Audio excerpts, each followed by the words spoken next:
intense Bay Bridge series so far. Friday, the Giants rallied late and took game 1 of the series. Last night, it was Mark Canha's pinch hit home run in the 7th inning that propelled the A's to a hard-fought Game 2 victory. Today in Game 3, Sean Manaea, the Athletics' most consistent starter, gets the ball before the break and looks to win series number 1 of this home-and-home Battle of the Bay. A's and Giants, next.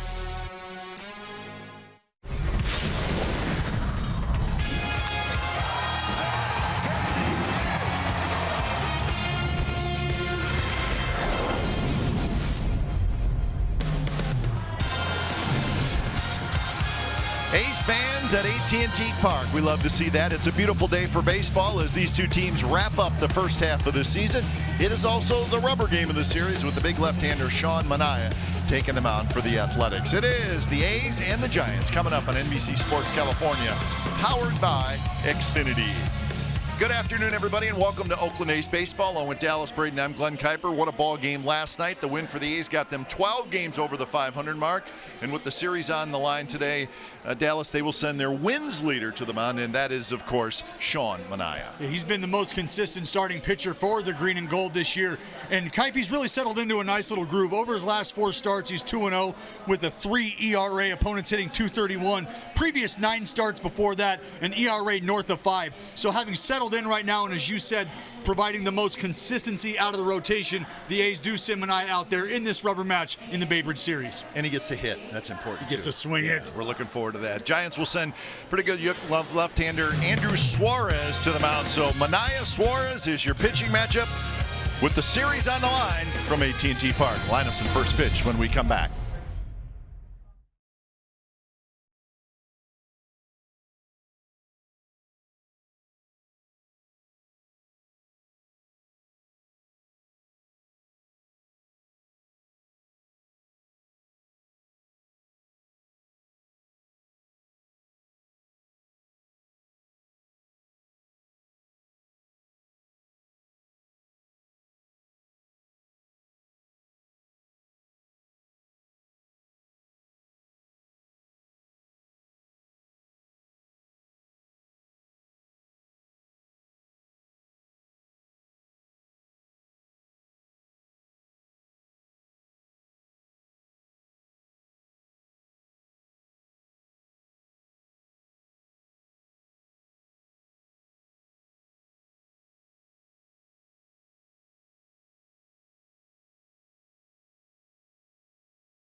Toyota, designed for the grind that comes through every time.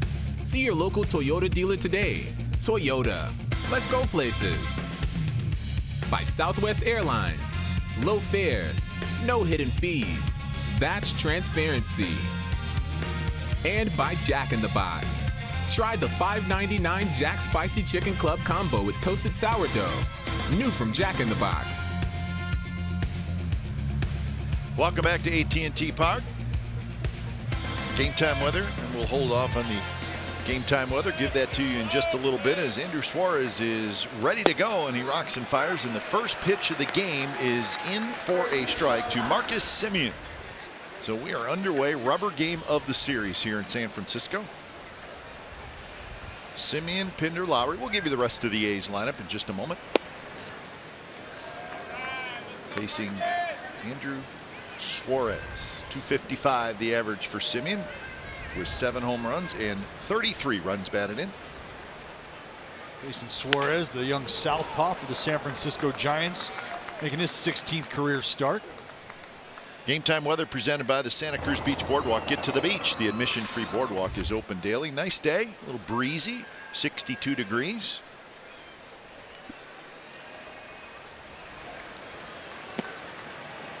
We will not see the marine layer. If we do, that means we're in trouble. Got an extra inning game going. Yep. We have seen it the last 2 nights, that's for sure. 2 pitches fouled straight back. Quick look at the A's lineup brought to you by Southwest Airlines. Pinder follows Semien, then Lowry, Canna, Piscotty, Olson, Chapman, Lucroy, and Manaea. So Mark Canna, of course, the big hit last night. He hits in the cleanup spot today. And as we mentioned, they'll be taking on this lefty here, Andrew Suarez, who the Giants are excited about. You take a look at the numbers here, 3-5, not an outstanding record, but the wins and losses, frankly, have gone by the wayside these days and age. Scooped up by Darno, who throws across, and that is out number 1 here in the first inning.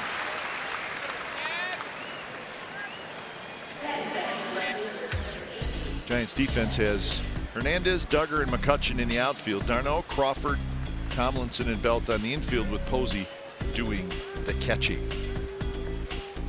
God, they like Suarez, as you saw here, garnering that weak contact, that weak ground ball off the bat of Marcus Semien. It's something he's done a good job of. 59% ground ball rate since June 9th. That's second across baseball. That's Ben May calling balls and strikes. Jordan Baker, Greg Gibson, Vic Carapazza. Gibson, the crew chief, at second base. As Suarez, 2 runs or less in each of his last 6 outings. So I think what you're seeing, Dallas, is a rookie starting to settle in a little bit. He's definitely poised. You can tell already, just with his approach. He's a get it and go type of guy. He was ready with his warm-ups. He was done, itching to go, chomping at the bit. But you like to see that from a young guy. Strike 3 called. Pinder called out on strikes, 2 away.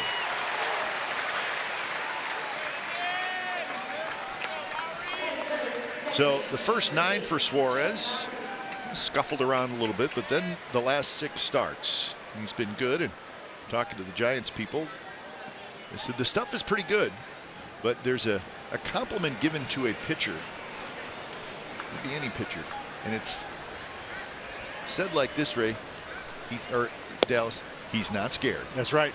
And that's fearless. like, it doesn't make any sense. Like, what does that mean? Well, he'll throw anything at any time, and he doesn't care who's in the batter's box. Reminds me a little bit of some left-hander that pitched for the A's a while back who threw a perfect game. I know that guy. I know that guy. And you know what? What's great and what we've seen on display early here is his ability to ram that fastball on the inside part of the plate. And that's what you think about when you talk about guys being fearless or not really having any fear of damage being done to them on the inside. It's because, hey, you know, if you're going to get outs away, which is your strength, you've got to be able to get in. But we say that, he does remind us of you a little bit, because listen, your stuff wasn't the best in the league, but you were not scared. No, not at all. And there's guys who can get a little scared when they look who's in the batter's box. Sure, you get timid. I think we see it throughout the game today. Guys that are featuring 97, 98 throw you a couple sliders back to back, or they go soft, and you're thinking, you've got 98 in the back pocket here. Don't be afraid of that one. Don't be scared. Don't be scared. Don't be scared, homie. Sean Manaea is not scared. He'll get the ball for the A's today, so it is interesting pitching matchup. 2-2 the count to Lowry, so good to have Lowry back in the lineup. And he just got a piece of that one. And you can see the life on the fastball from Suarez. He'll run it up there up to 95 at times, usually pitching anywhere between 90, 93. He can sink it. Again, slider, curveball, change, the standard 4 mix.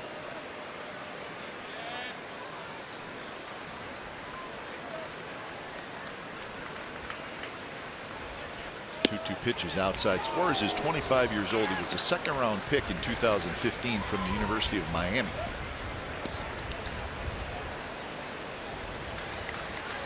Straightaway defense against Jed Lowry, hitting .288 with 16 home runs. Foul back.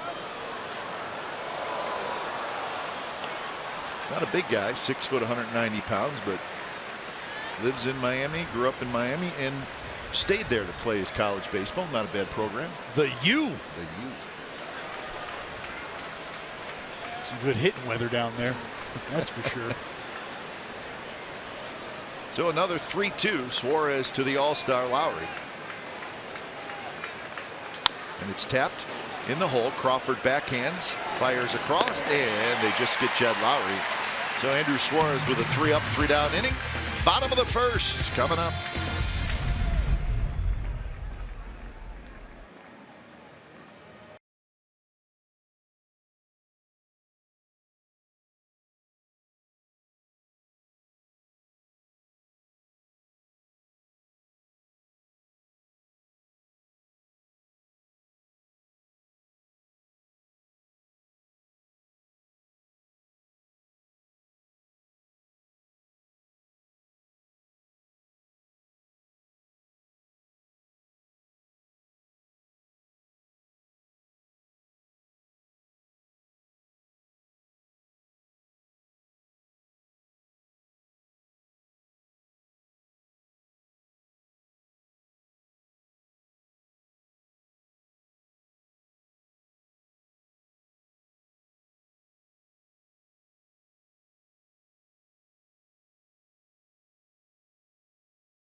The lineup: D'Arnaud, Belt, McCutchen, Posey, Crawford, Hernandez, Duggar, Tomlinson, Suarez, and they will face Sean Manaea, the big southpaw from the green and gold.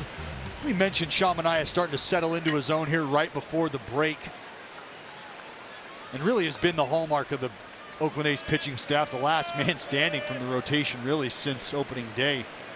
The rotation has taken a mighty hit, but Sean Manaea has been the model of consistency. Struggled at times early on in the season, but started to figure it out over his last 4 starts. I mentioned an ERA right around 3. hits the strike to chase D'Arnaud. D'Arnaud getting the start against the lefty last night and the lefty Manaea today. A small sample size for D'Arnaud, but hitting .400 against the lefties, seeing it well. Behind in the count 1-2, Belt to follow, and then McCutchen.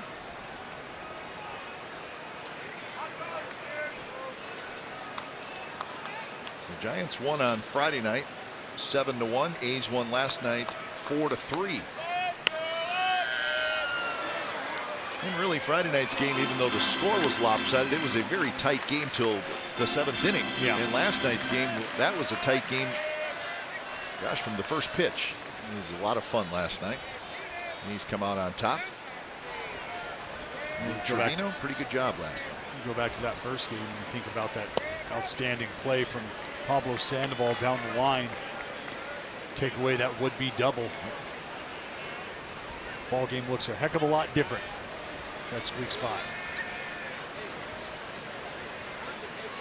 So 2-2 the count. That one tapped slowly, and it is a foul ball.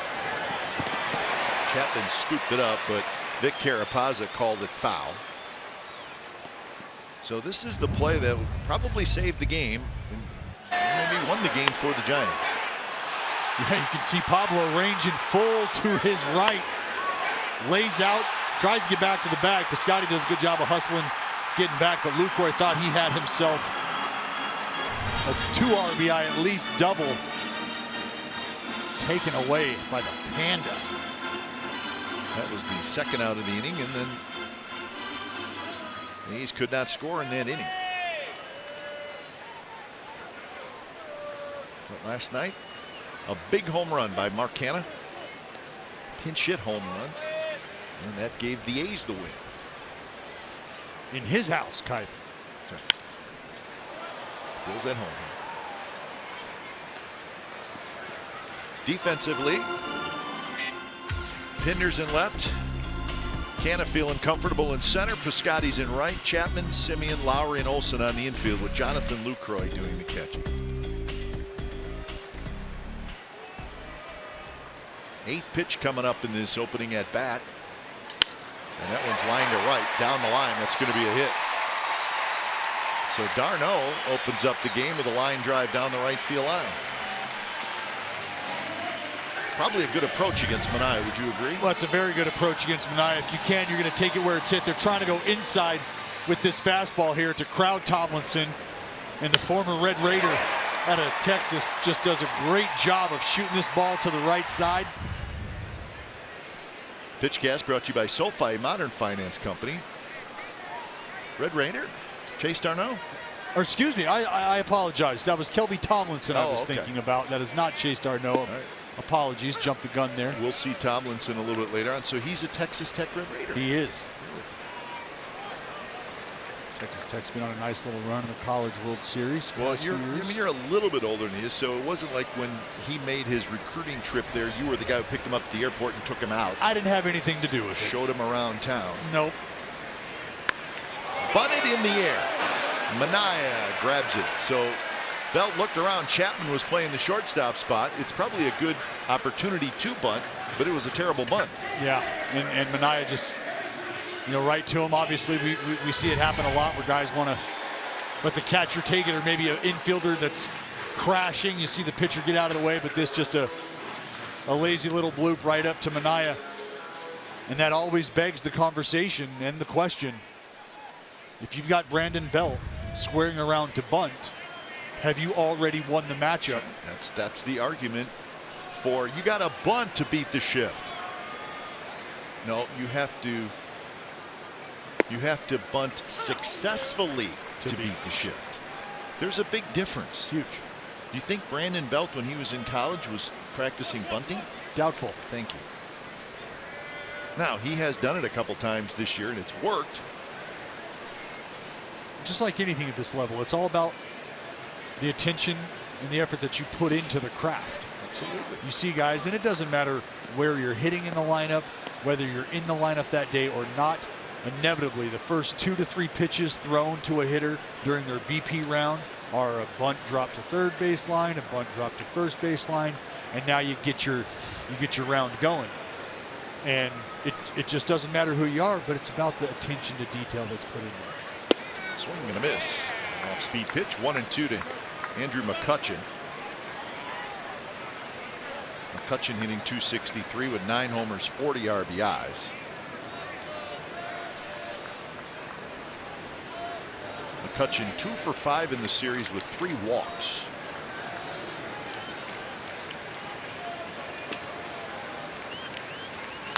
And an early emergency swing and fouls it into the on-deck circle.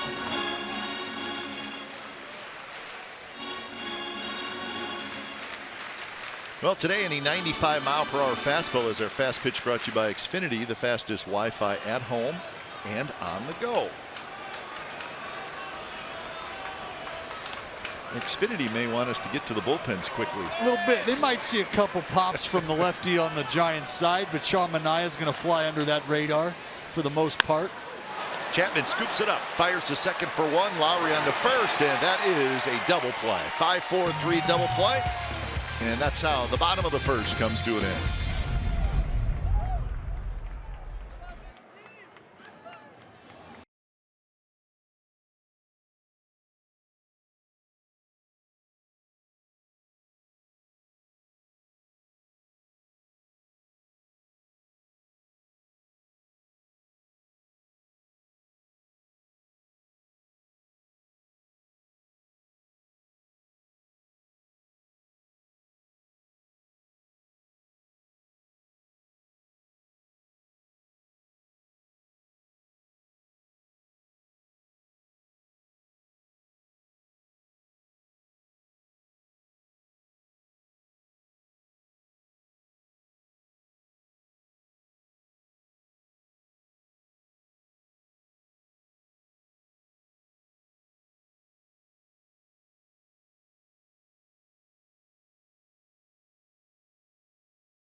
Runs for the A's in the Bay Bridge series that started back in 1997.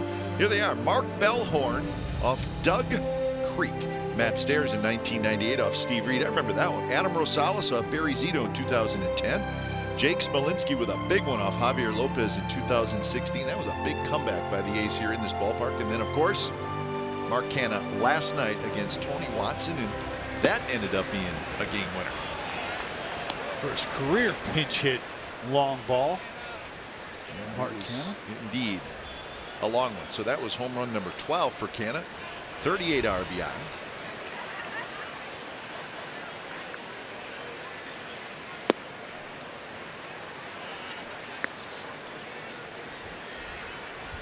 Canha 1 for 6 in the series with, of course, the home run. Piscotty will follow, and then Olson. A's went 3 up, 3 down in the first inning.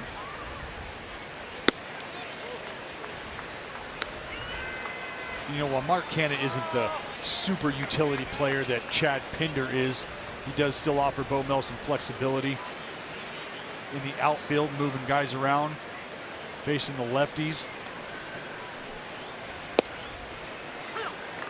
But you know, there is still, and we've talked about this before, if you have Canha, who can play all 3 outfield positions and first base, and Pinder, who can play all outfield and all the infield positions, that's good.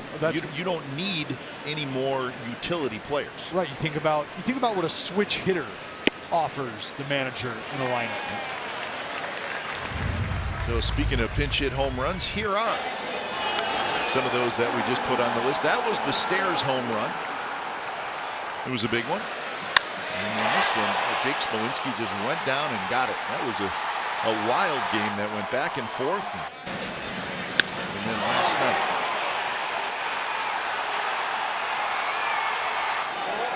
no doubt about it. so Canha leads off the second inning with a walk. First pitch to Piscotty is a strike on the inside corner. Piscotty at .261 with 11 home runs.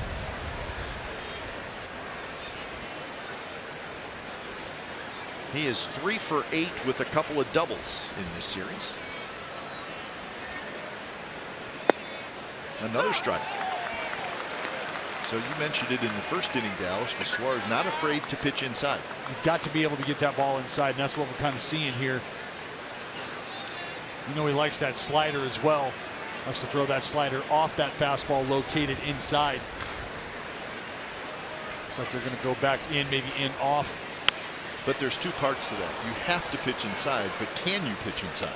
Read that one. That's That's because not a lot of guys can. well, you see right there, 0-2 count, fastball inside, and instead of having the confidence to run that thing 2 to 3 inches in off of the plate, trying to be careful, you end up missing out over the plate, outer third, 0-2, and that is very dangerous. As you see the step off snap pick almost from Suarez.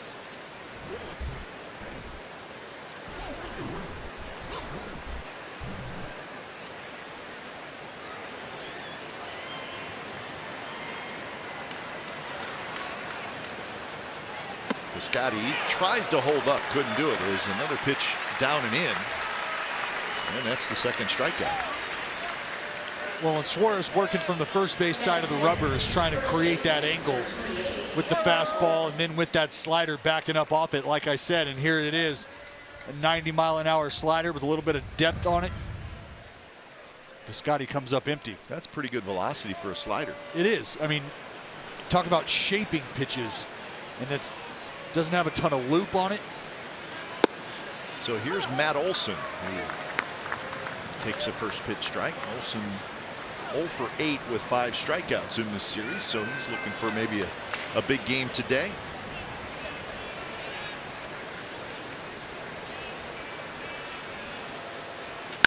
Hit hard to Belt. He's got it. He juggles, throws to Crawford, back to first, safe. So there was a little juggle by Belt on a hard hit ball, and that helped Olson beat the throw at first. Well, no doubt that's what cost them the double play. A's are checking to see if Crawford had his foot on the bag. It may have come off, but did he get? Yeah, his foot was on the bag. He had to reach for it. See, that ball was absolutely smoked. So it goes as a fielder's choice.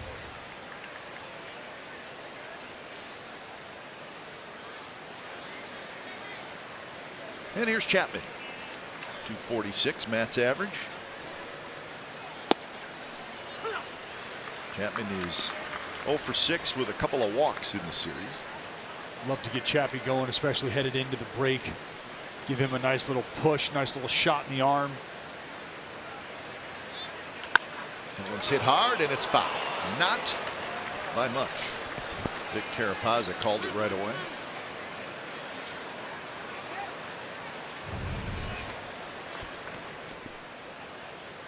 There it is, got the head out, tried to tuck it neatly into that third base line. And Vic is all over it. So 0-2.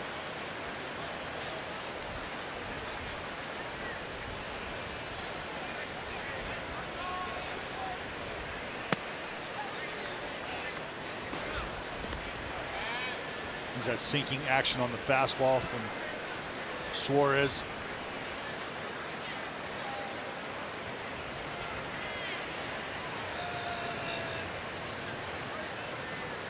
Big hole on the right side of the infield. Tomlinson shifted over quite a ways, and that pitch misses inside. So 2-2 to count.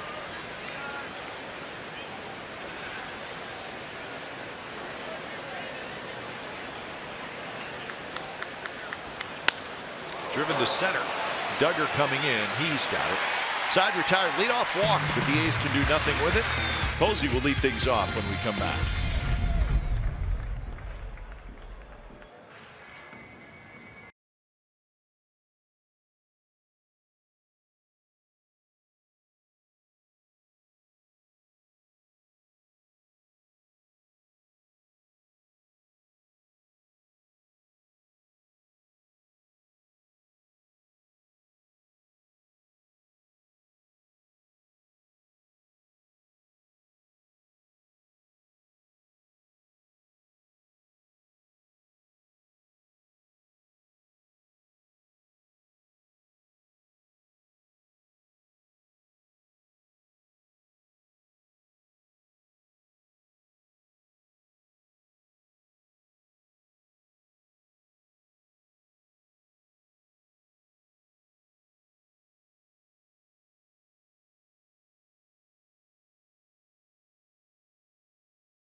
Your experience to catch every moment this season. Get A's home screen icons and features such as the MLB.TV Game of the Day, pitch tracking, in-game highlights, live radio broadcasts, stats, news, and more. Download MLB at Bat today. Bottom of the second inning, it'll be Posey, Crawford, and Hernandez. Get Sean Manaea, 15 pitches in the first inning for Manaea, and he got a big double play.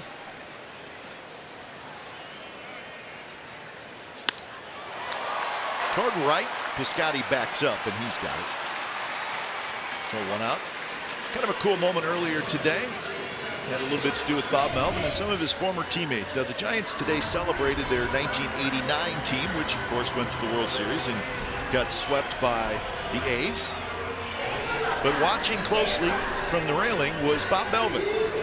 And those are all of Bob Melvin's former teammates, and Matt Williams, of course. Bob Melvin and Mike Eldreddy as well. Bob Melvin and Mike Eldreddy were with the Giants in '87 and '88. And they were both traded right before the '89 season.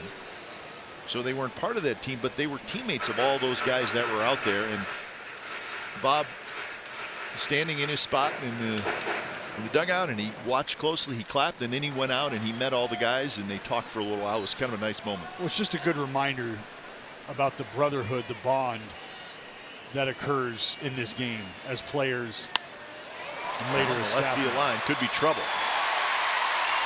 So Crawford, who's really been struggling, is going to have a one-out double. When you think about the relationships that are forged through playing and, as I said, through becoming staff members, it's always important to remember, especially in this atmosphere specifically, the Bay Bridge series, A's and Giants, crosstown rivals, cross-league rivals. But at the end of the day, you strap it on for the same reason, for the love of the game, sure, for the passion. And pretty good place to play, the Bay Area, where you have two teams. You have the American League, you have the National League.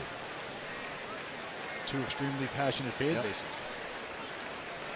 Here's Gorkys Hernandez. Hernandez shows bunt. Never quite understood why hitters do that with a runner at second base and one out. Of course, next weekend, the A's, as they should, will celebrate the 1989 World Championship. Yep. And they swept Giants. So that will be a big night at the Coliseum on Saturday night, and we will certainly look forward to that. And we talked about that series, you and I, before the World Series before the game, and how, I mean, it was unbelievable. Oh. Two Bay Area teams playing, right? And of course, Earthquake was disappointing. And we've said it many times. The Giants had a very good team. They made it to the World Series, but the A's team was really, if you look at their roster and the lineup and just everything involved, it has to go down as one of the greatest teams ever. Well, I don't know that if it wasn't the Giants and if it was another team, I don't know that anybody would have really stood a chance. I'm telling you. It wouldn't have. They were going to pound anybody they played in that series. Don't you agree? This is going to be a quick one. After what happened the year before, and then just the way that team was, very confident and just ridiculously loaded with star players. Exactly. Like, that ain't going to happen again last year. That will not happen exactly again. Right.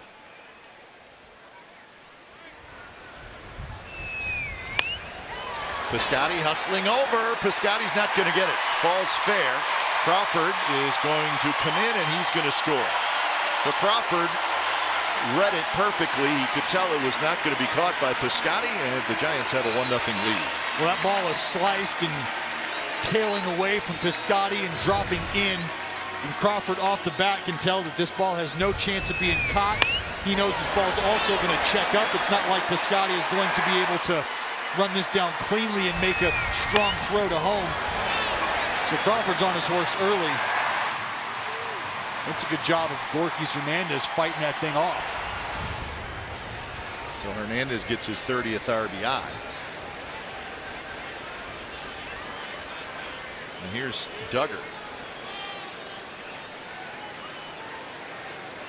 You know what else I remember about that series too, Dallas, is the A's pitching staff, had Stu and Mike Moore and these guys, major inning eaters. They were going, but they were still strong in October.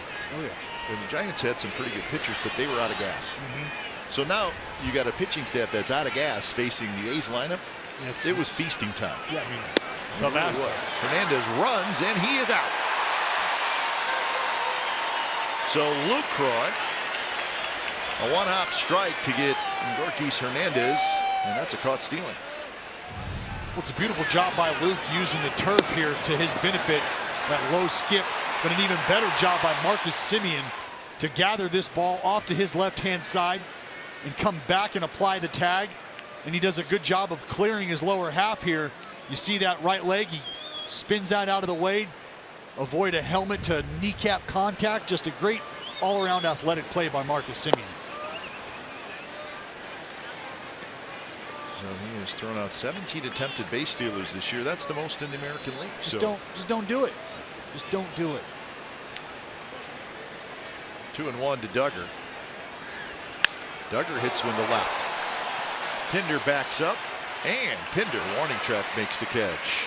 So that's the third out, a run for the Giants. Third inning coming up.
Is brought to you by SoFi, a modern finance company.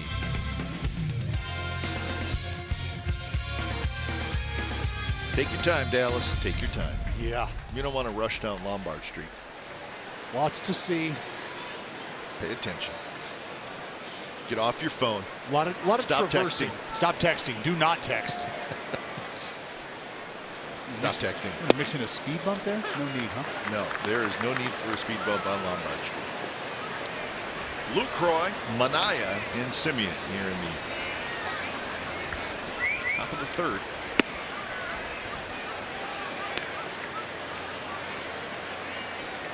Looking around the AL West, the Tigers leading the Astros 6-3 in the bottom of the ninth inning in Houston. Not angry about it. Okay. Let's see if I can make you feel any better anywhere else. AL West. Nothing's final yet today, so the A's, check it out, just 4 games behind the Seattle Mariners for the second wild card, 9 back of the Astros. Keep an eye on that, folks.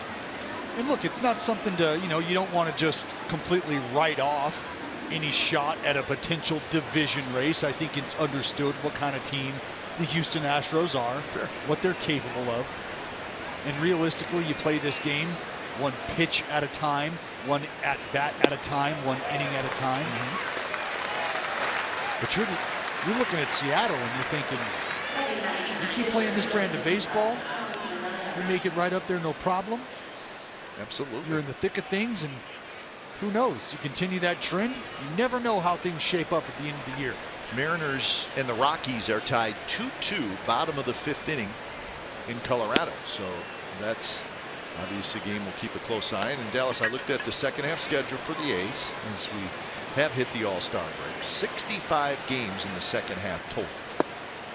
36 at home, 29 on the road. So you have a home away advantage, sure, which can come into play. 10 games left with the Mariners, 10 games left with the Rangers, 9 games left with the Angels, 6 games left with Houston. So you still have 10 versus Seattle, 7 of which are at home. And the key there, Kite, is you've got the least amount of games against the division leader, which you'll take that. And then you've got the most amount of games against the team that, frankly, is going to be the ones who dictate, aside from you, your future. Sure, that's right. Whether or not you can catch them, whether or not you pass them, all matters on how they're playing.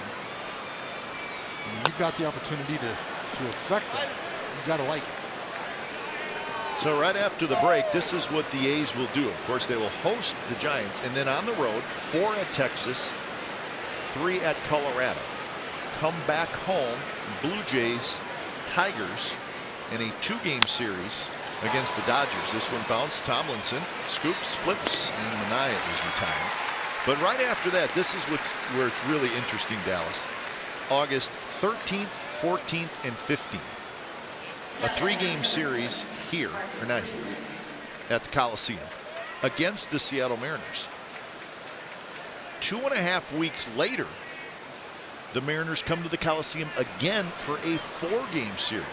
So the A's and the Mariners will play 7 times in a 3-week stretch at the Coliseum. And that is big. As you mentioned, the home field advantage potential. I see the A's play a little better at home. You know what I would do, though? I'd go buy tickets right now.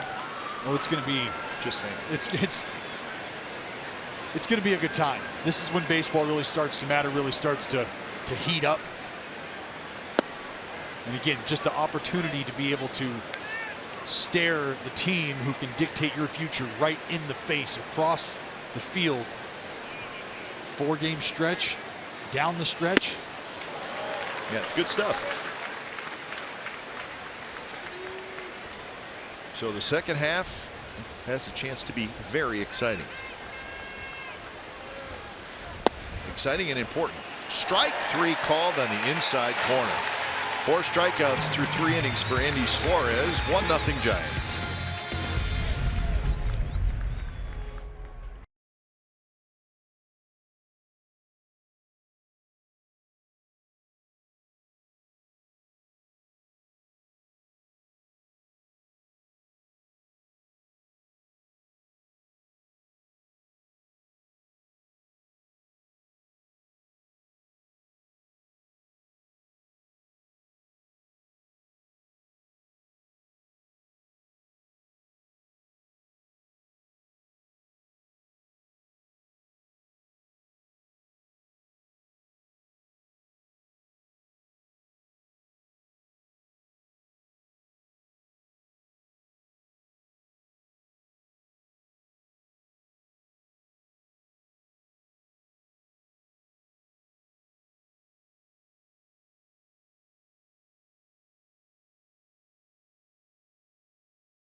With hashtag Hats Off for Heroes. For each post, T-Mobile will donate $1 to support veterans.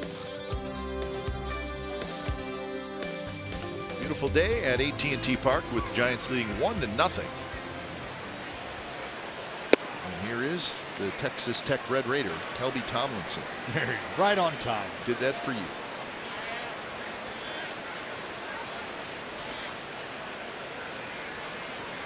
Tomlinson, a backup infielder. He bunts it in the air, and Olsen grabs it. So Tomlinson is here because Jeff Samardzija was placed on the disabled list, and after watching Samardzija, he just did not look good, and he has not looked good. I'm not surprised, but that's the third time he's been on the disabled list this year with. Well, that's what we were talking about yesterday. Remember I mentioned he's got that, he had the pec strain. Yeah. He had the right shoulder fatigue and strain he was dealing with as well. But do you think that's all related? I know it is all related. We're talking about your ability. I mean, those are push-pull levers, you know, your chest, your ability to be able to expand that arm. There's just so much at play there. He's got to be frustrated. Well, we could tell he just didn't have the ability. There was no whip. There was no whip in the arm. We saw it the first two pitches. You could tell he was errant with the release point, and it's unfortunate because that is a fair ball. Olsen picked it up just before it went foul, so nice play by Matt Olsen. It's a wonderful job by Matt Olsen to come and get that ball, be aggressive. Opportunity for this ball to hit the fringe of the grass and kick foul. So you see Ole crashing here. He's going to go and get it because there's a good chance that that ball continues to tail off towards the first base side and ends up foul. So 2 away, and to the top of the order, Chase Darno.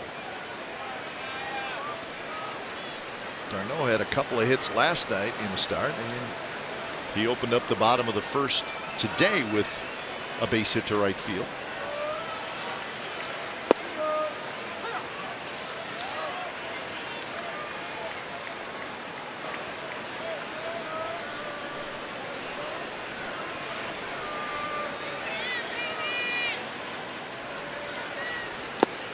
Bruce Bochy's looking for somebody to play third base and hit left-handed pitching until Longoria comes back. And that's not going to be that far away.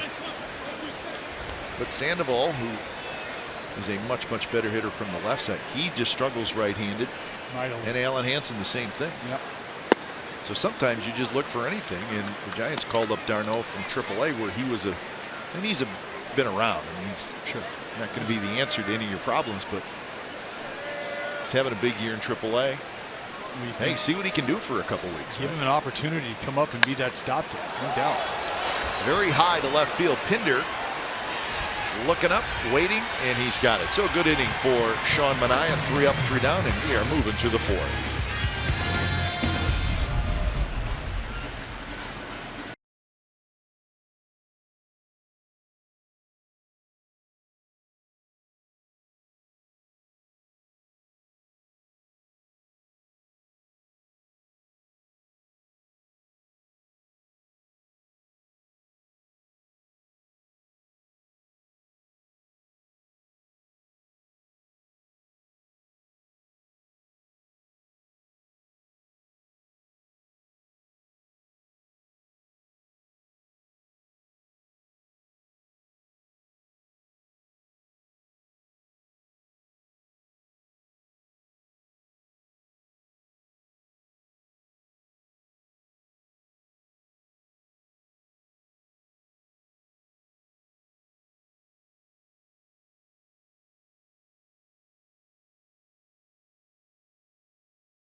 games on NBCSportsCalifornia.com and the NBC Sports app, presented by your NorCal Honda dealers.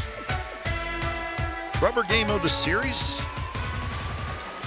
And then next weekend, these three teams at the Coliseum.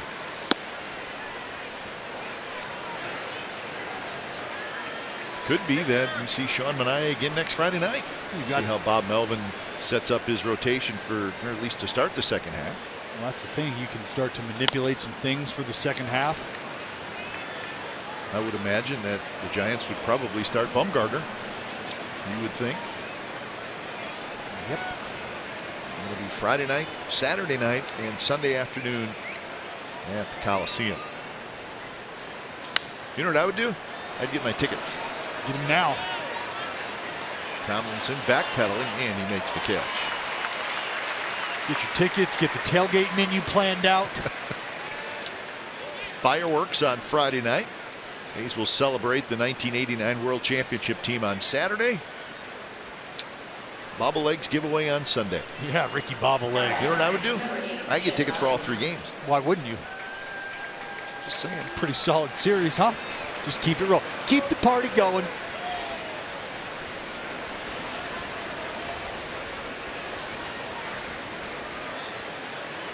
Lowry takes a touch outside. It's pretty cool to think that maybe to finish up the first half here at home against the team that you're going to start the second half against at home. Opportunity to tuck the bridge in nicely. I think it's great. I mean, it's never happened before, obviously, but and you're playing the same team 6 times in a row, obviously, but there's also 4 games in between. I think it's great. Yeah. Obviously, we're being a little selfish because it allows us to be home going into the break, and more importantly, at home in the second half, because you don't have to leave and get on a plane on Thursday. Right. And the fans are spoiled right now. Just walking through the city and walking to the hotel. Jed's getting on a plane tonight. Sure is. Destination All-Star game. Sitting on a 3-1 count. And a little bit high, walked it. So Lowry with a 1-out walk.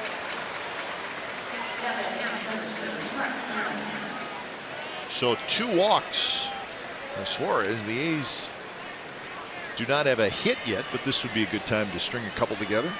And I believe that's the 14th walk in 85 plate appearances against lefties over the last 2 weeks. That's the second highest walk rate across baseball during that time span. And here's Canna, who takes a strike. And Suarez, coming off his last outing, I believe had 4 walks. Uncharacteristic from what he had done earlier on in the season. Hadn't had any more than 2 walks in any one of his outings. Shown the ability to control the zone, control the ball, keep guys on the ground. And that's a base hit into left field. So that is the first hit. And he's got something going here in the top of the 4th inning. Now you're starting to pass that baton like we talked about, Kipe. Get some traffic on the base pass, get this young lefty, keep him in the stretch. Try to go heater down and in, and Mark Canna foot down on time. Front side open, able to get to this pitch. He's comfy here, huh? Yes, he is. Feet up. So here's Piscotty, who struck out in the second. Base hit, the A's could tie it. And the first pitch, a curveball on the outside corner. Looked like it may have been a little bit outside. Yeah, it's one that just kind of gets casted out of the back of the hand. Got the call from Ben May, the home plate umpire. Might be a point where Buster tries that again.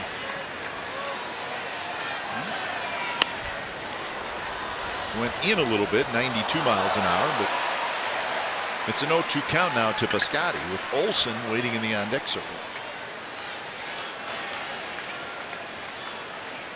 Well, he's gone curveball, first pitch for the strike, away, fastball.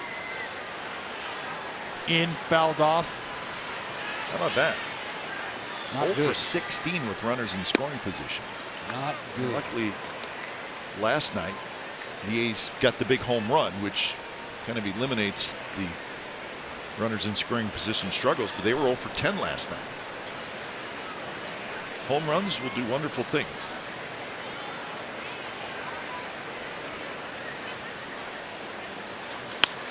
That's going to be a base hit. Right center field. Lowry's going to come around. He's going to score. Canna hesitated at second, and now he's going to go to third.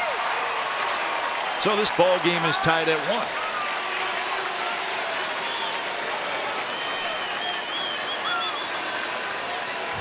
Stephen Piscotty not having a ton of success with runners in scoring position. Gets himself that little cutter that Suarez likes to throw.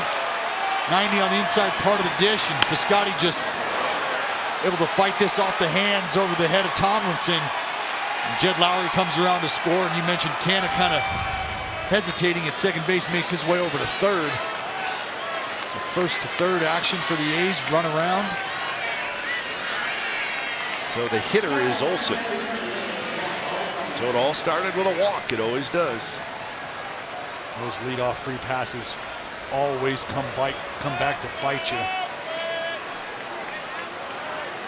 Olsen reached on a fielder's choice in his first at bat.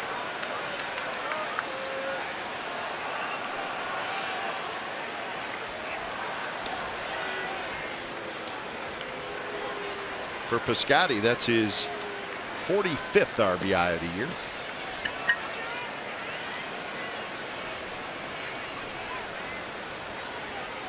Olsen rolls it foul, and a pitch that was just maybe down a little bit. A close pitch. Suarez has had good success against lefties. He's allowed an on-base percentage of just 195 against left-handers this season. That's second best across the game. League average for context is 318. And there's a base hit right center field. Another run's going to come in to score. Piscotty's going to go first to third. 2-1 the A's lead. So Olsen gets his first hit in this series, and it knocks in a run. And the base running of the Oakland A's right here, these last two at bats, has been exceptional just in terms of Mark Canna. Sure, he may have stuttered at second, but he made his way over to third base. And now Stephen Piscotty here with a great read, a lazy fly ball. Drops in, and he does not hesitate. So a walk in 3 straight singles. And now the A's have a 2-1 lead. So Kurt Young is out to talk to his young left-hander.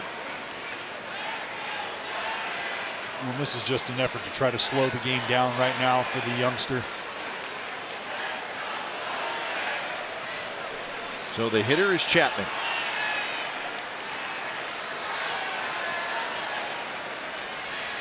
And these are the situations you really like to see Chappie start to climb out of his funk in.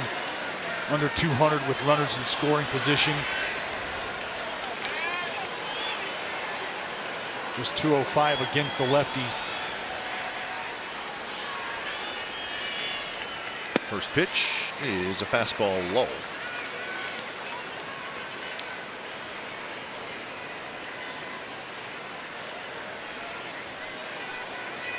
Piscotty at third, Olsen at first. Breaking ball snaps in there first strike. It's a good job by Suarez to go back to that soft breaker to get himself back into the count. But if he's not able to get that thing down in the zone and leaves that mixing, and Chappie can see him up, it could be danger zone. On a swing through there, and the count 1-2. You go back to the first pitch, and he was aggressive even in his take, and you could see him sort of slap his front leg, just telling himself, get the foot down, kind of be patient, don't get too far out here, don't get too far out front. He got that same pitch that time around and offered. Just got a piece of that one and rolls behind home plate.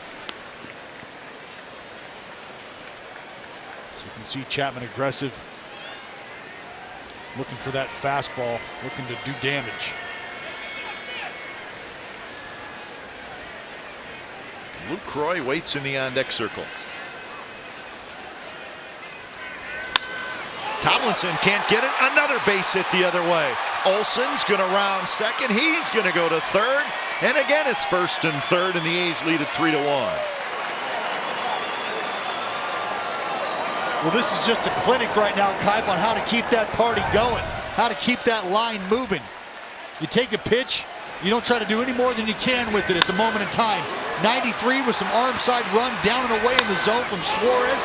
And what's Matt Chapman decide to do?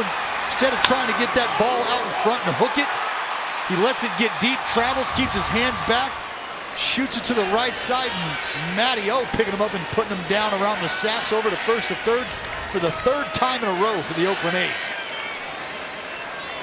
Here's Lucroy, who takes inside. So a walk and now 4 consecutive singles. So a couple of run-scoring hits, make it 3 run-scoring hits, all in succession. It's a matter how the complexion of a game can change. Timely hitting, huh? Yep. Sometimes you only need a couple of big hits. And the A's have gotten 3 here in the 4th inning. Morata starts to throw. Well, what we're seeing from Suarez is he sort of lost command of the inside part of the plate. He had that early on in the game, and he was able to get some takes and even garner some swings on that pitch. But right now, he's falling behind guys early in the count. Left center. Hernandez, he grabs it. Olsen's tagging, and the throw is late. Sacrifice fly. 4-1, the A's lead.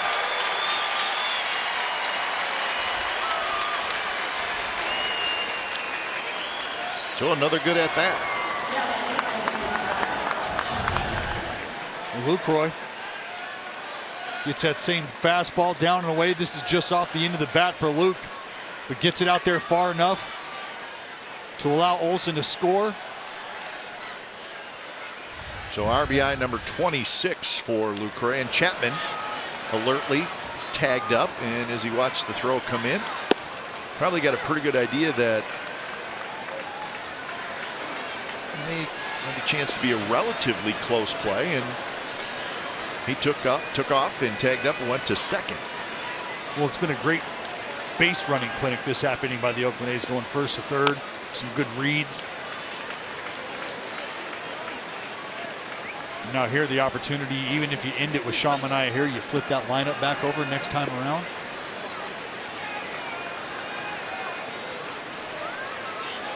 .26 pitches this inning for Suarez, 77 in the game. He's got an 0-2 count on Sean Manaea, who bounces when fouled.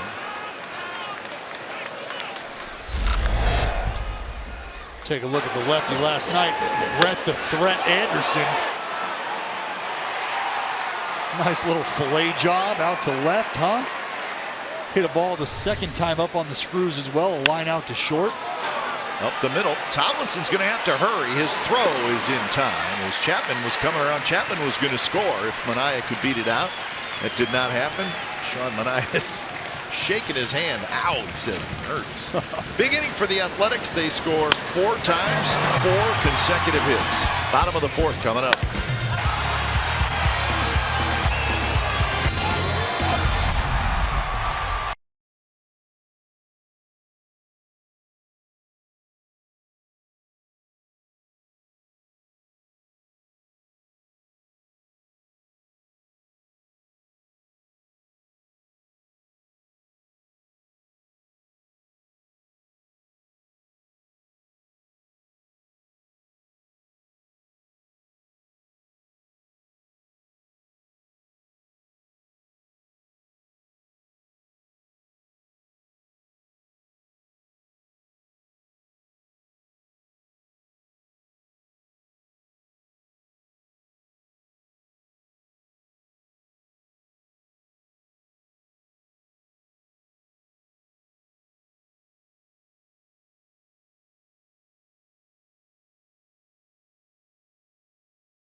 NBC Sports California is brought to you by the Chrysler Pacifica Hybrid, America's first hybrid minivan.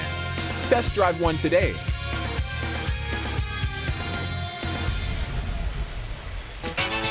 Time for Battle of the Bay art, folks, and in honor of the Bridge, the new Bay Bridge Series trophy, local artists along with NBC Sports and the Oakland A's are featuring works dedicated to the fiercest rivalry going in the Bay. The Battle of the Bay art show July 20th through the 22nd at the Oakland Coliseum. Tickets at athletics.com/battle.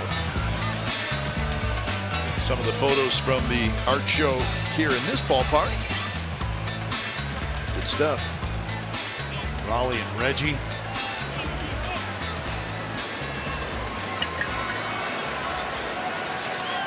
A Zito jersey, huh? So Sean Manaea now has a 4-1 lead, bottom of the fourth inning. See if he can get a shutdown inning. He's been pretty good at that. He'll face Belt, McCutchen, and Posey.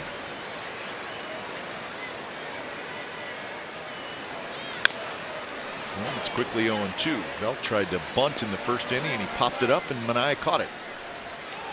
Well, shutdown inning is so important for a couple reasons. One, you've got the offense right now for the Oakland A's that has been able to string some hits together. They've got the young starter, the young lefty Suarez on the ropes.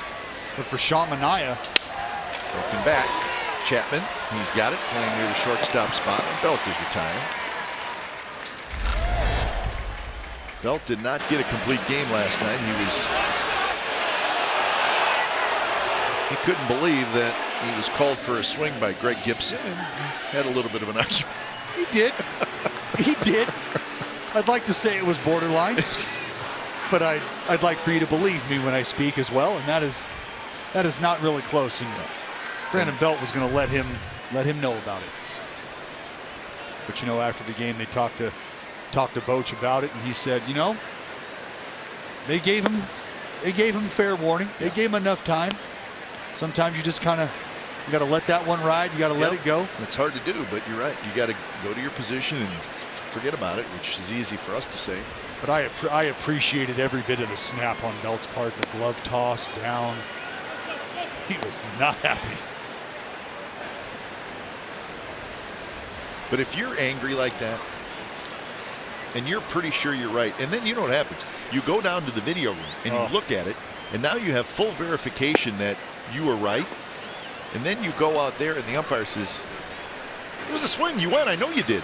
Well, that makes it worse, right? Now you are ready to snap. Well, all it does is confirm that you are going to be even angrier than you were when you walked into that clubhouse. That's exactly right. It's almost like the worst thing you can do is to go look at the video to get verification. Yep. Because now that makes you even more mad. And then when he says, oh, no, you definitely went. Right, no. Snappage. He hasn't seen the video you just saw. That's right. And he may not ever see it. Nope. You think Greg Gibson was worried about whether it was right or not? On to the next one. 3-2 now to McCutchen. Mariners and the Rockies tied 2-2, top of the seventh inning at Coors Field.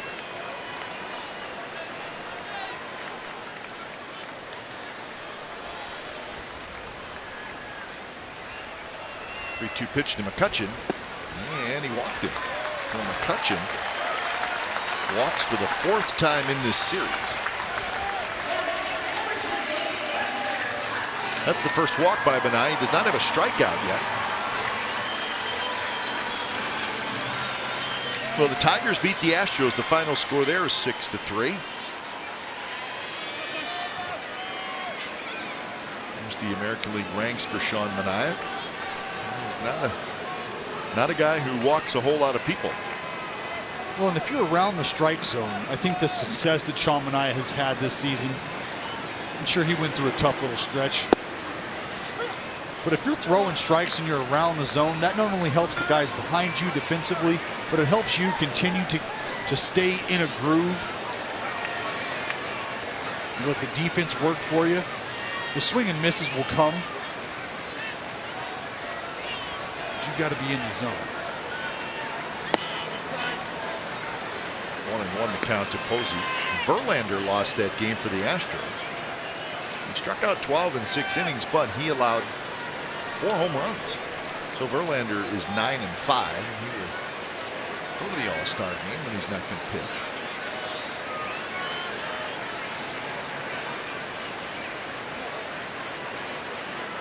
Swing and a miss. So the Astros finished the first half of the season 64-35.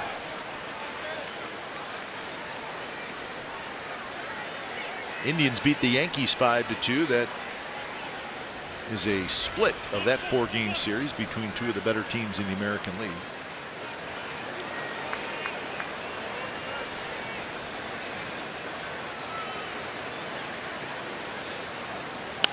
Foul back to the screen. Red Sox beat the Jays 5-2.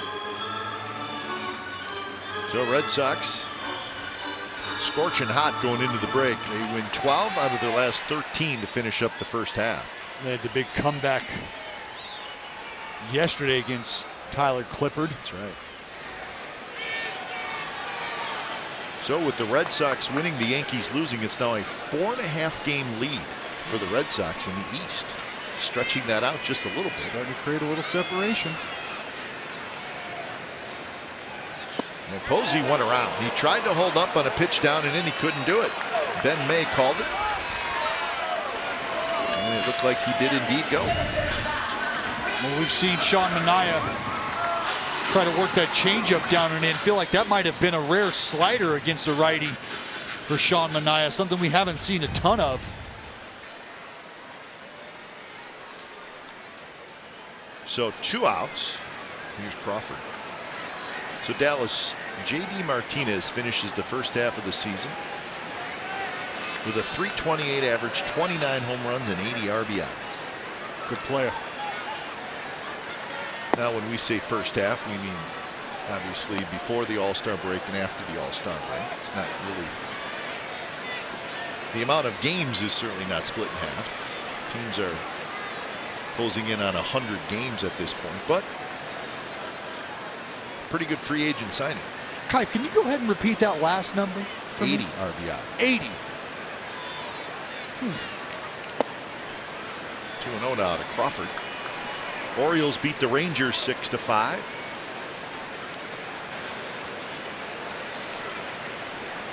We'll take all the help we can get, huh? 10 games left between the A's and the Rangers this year, so we'll see a lot of Texas. Texas has an arm in their rotation that might not call Texas home for too much longer. Might not make it to August 1st. That would be Cole Hamels. You never know. Cole Hamels could be a guy the Oakland A's have their eyes on. Think about reinforcing the rotation.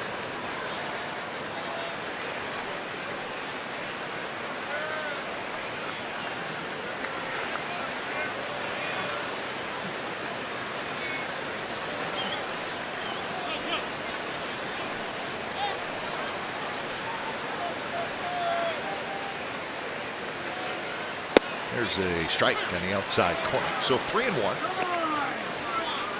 A rare 3-ball count.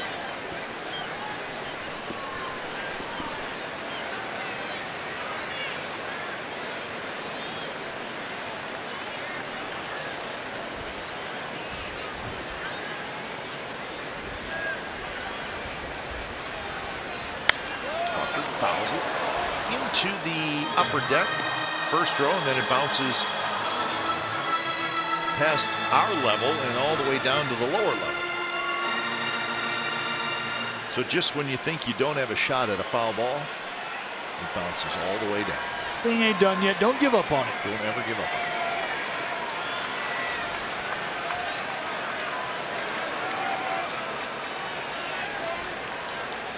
Runner goes, and the ball's hit into right field, a base hit toward the line. McCutchen is going to hustle around to third, so Crawford has his second hit, and now it's first and third, 2 outs.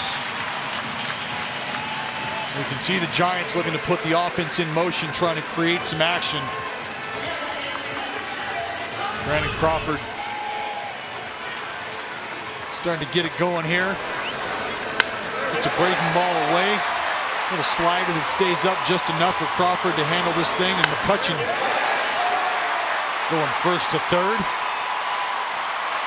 There are 2 outs here, the at-bat. Ryan Gorkys Hernandez, that's the man that he will be focused on. 2 outs, go ahead and leave these guys on the base pass alone. Focus on the hitter.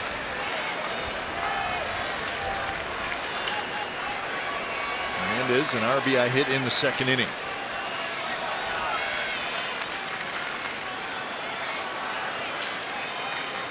First pitch. Canna hustling in. Should get there. He will.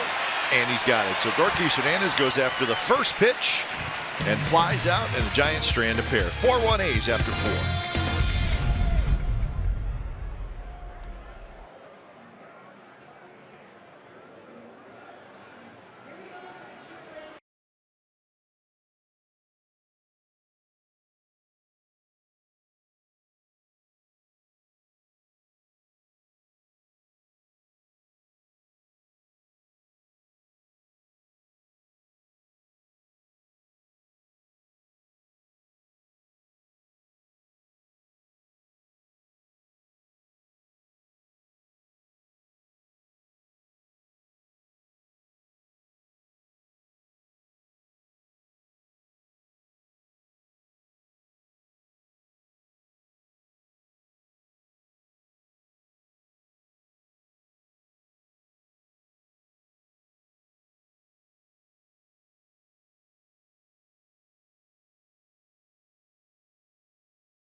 So 4-1 A's lead. It's the top of the 5th inning. He's got 4 consecutive hits after a 1-out walk in the 4th inning. And then nicks in a sacrifice fly, and that's how the A's scored their 4 runs off Suarez, who before that was rolling along. But the A's, some good at-bats, hitting the ball the other way. And I think it was just a little bit of a loss of command for Suarez at the inside part of the plate. And he was trying to go to the breaking ball early in some ABs and was falling behind. And the A's just being very patient, not trying to do too much, as we talk a lot about. That one hit very high to left field. Hernandez going back. Hernandez near the wall, and he makes the catch. The Rickey Henderson Bobbleheads giveaway is here, folks. What better way to celebrate the man of steel than giveaway featuring Ricky's Fast Feet? Grab your tickets at athletics.com/battle for Sunday, July 22nd versus the Giants in the finale of the Battle of the Bay presented by Gilead Sciences. Celebrate Oakland's national treasure, Rickey Henderson, with the best bobbleheads around. Athletics.com/battle today.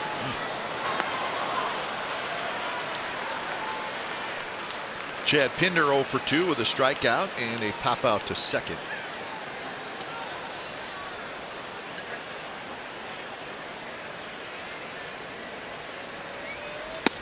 Dodgers leading the Angels 3-0, bottom of the 3rd at Dodger Stadium. That's the rubber game of that series. Well, and interestingly here, just kind of looking at some of the numbers for Suarez, 3rd time through, he's had some success. Hitters only hitting .206 against him, OBP of under 300, slugging right around 300. Talk typically how 3rd time through the lineup, pretty dangerous for guys at times. Suarez has done a good job of treading water. So 2-2 to Chad Pinder.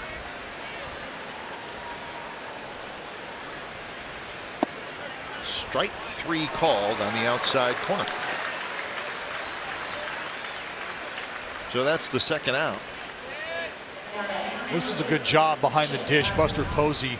You watch him sway. You see him take that body line, he sways, and he brings that pitch back into the zone as well. You can see his upper body start to move just a touch, and we talked about that yesterday, giving that umpire a nice little visual. So you pair that body movement with the glove movement, bringing it right back in, and it's a veteran back there working hard for his young starter.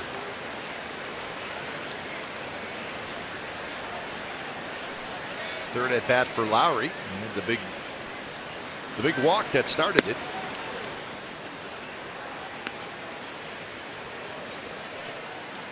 A's are looking at the A's interleague record. They're 8-3 this year, so they've done a good job against the National League West.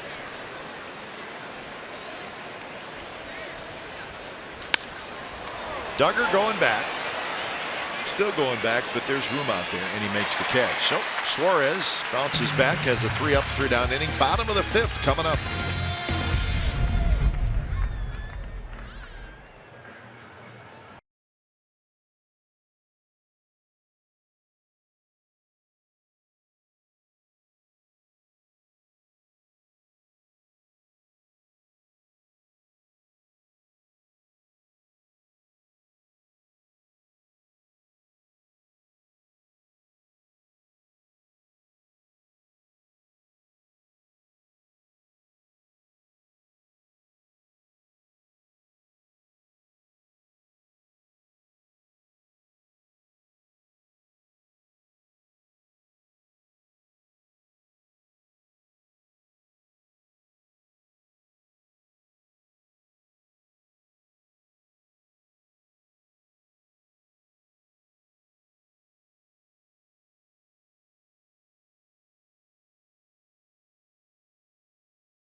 Voice remote to get live stats on your TV. Change the way you experience TV with Xfinity X1. A's leading 4-1 here in San Francisco, and it's the bottom of the fifth inning. Yeah. Duggar, Tomlinson in the pitcher spot, and with action out in the bullpen, we get a pinch hitter for Suarez. Chapman in even with the bag. Duggar shows bunt, pulls the bat back, and it's a strike. This is something Duggar showed last night as well against the lefty Brett Anderson. Duggar trying to utilize every bit of that speed. See him cover a lot of ground out there in the outfield. A big yard here at AT Park.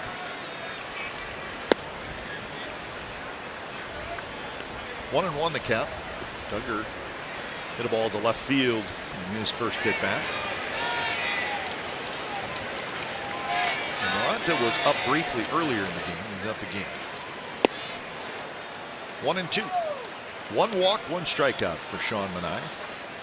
You see there another good slider from Manaea. He's actually thrown through that slider to Buster Posey down and in for strike three, something we don't see a lot from the lefty Manaea.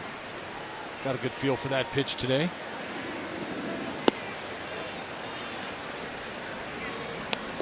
Manaea looking for his 9th win of the year.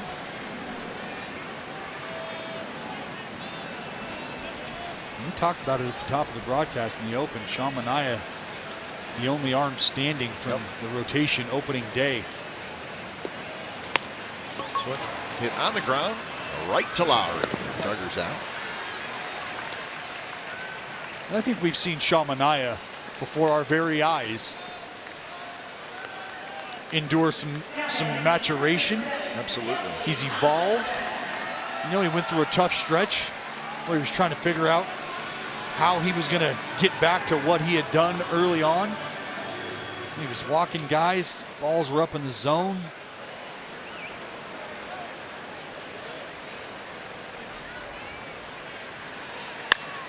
Grounded. Simeon's got it. Simeon throws in time, so throws one pitch to Tomlinson, who grounds out.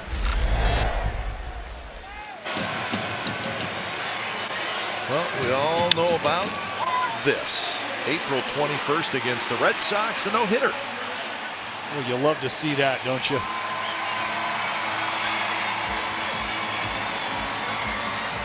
So that was quite a night. Young man enjoying the fruits of his labor very early on in a young career, in a young season. Can't take that away. Swing and a miss by the pinch hitter, Hunter Pence. You know, and I had a lot of people ask me, do you think him throwing that no-hitter early on in the year sort of hindered him or set an unrealistic level of expectation for himself throughout the rest? And I said, quite the contrary. What that did was show him what he's capable of That's true. at this level. And it should have reinforced the fact that he's here for a reason. You can not only compete here, but you can dominate here. And I think that's very important, especially for a guy like Sean Manaea, who has led us into his mindset and told us he wanted to be a little more aggressive at times. He wanted to have a little bit more of an attitude that he was taking out there to the mound at times. So you go out and blank and no hit, the best offense in baseball, the best team in baseball, that's a feather in the cap. Lowry grabs it, and that's a very good inning for Sean Manaea. 3 up, 3 down, and we are moving to the 6th. 4-1 A's.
Low fares, no hidden fees.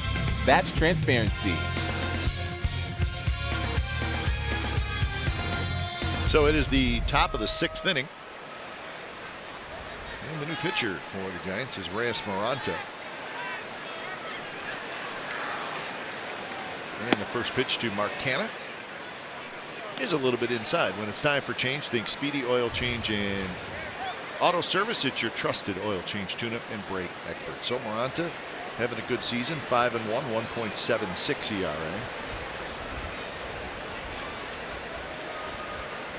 Just did a good job on Friday night, getting out of probably the ultimate jam, right? Bases loaded, nobody out. You can see why he's got good stuff. Canha has walked and he has singled.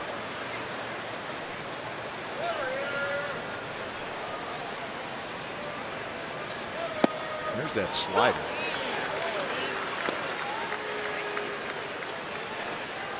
So Suarez goes 5 innings, 4 hits, 4 runs, 2 walks, 5 strikeouts, and the runs all in the same inning, and they happen quickly.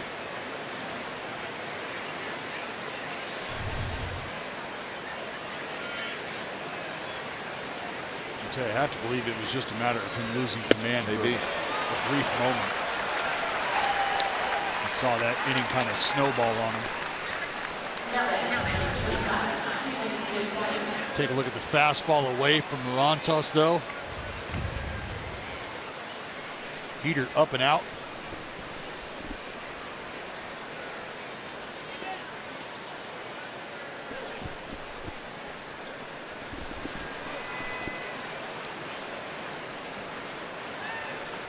So here's Stephen Piscotty.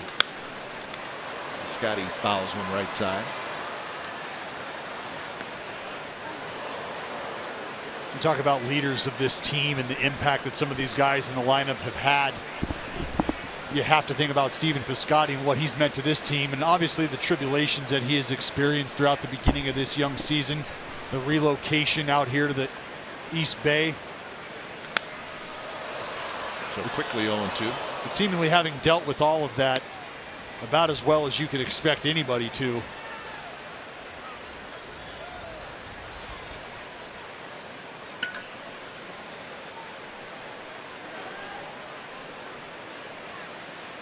Piscotty had one of the RBI hits in that 4th inning.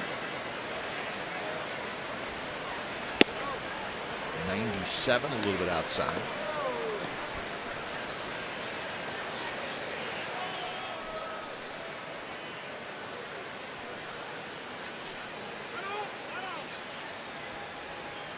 Olsen waits in the on-deck circle.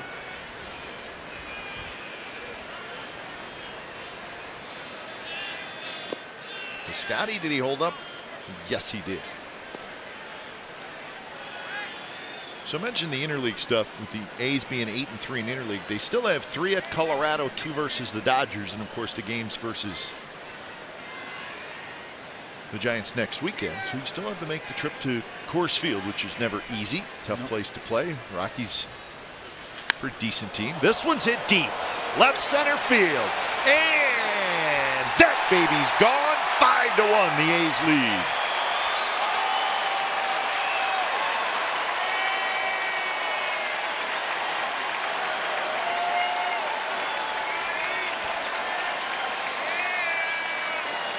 Number 12 for Stephen Piscotty. Talk about a man who's seeing it well and swinging it well.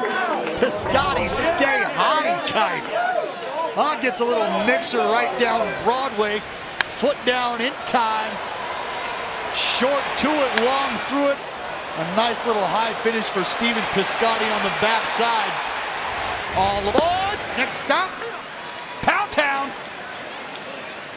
Well, that's the 3rd home run in this series for the Athletics. Giants have not hit one. So he's got 5 home runs in the month of July. So a couple of big hits today for Stephen Piscotty. He now has 46 RBI.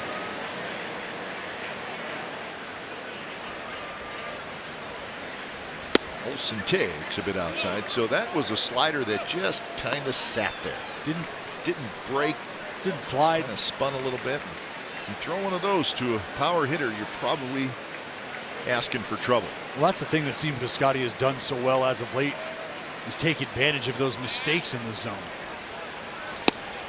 And now 3-1. Most home runs before the All-Star break. A's with 127 this year, 3rd most all time.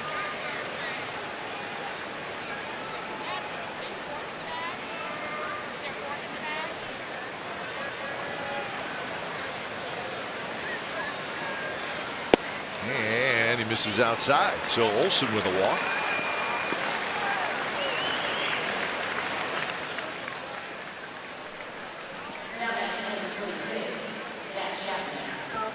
Well, folks, our 50th anniversary celebration continues with 8 lucky fans winning a signed anniversary ball by a member of our 50th anniversary team. Plus, the winner gets 2 free tickets to the September 4th game against the New York Yankees. Simply text the word "signed" to 60946 between now and July 24th. Again, message and data rates do apply, so see full reels at athletics.com for details. But come be a part of our 50th anniversary season and text "signed" to 60946 today. 50th anniversary celebration. It's a good time. It's a good time. 1-1 the count to Matt Chapman.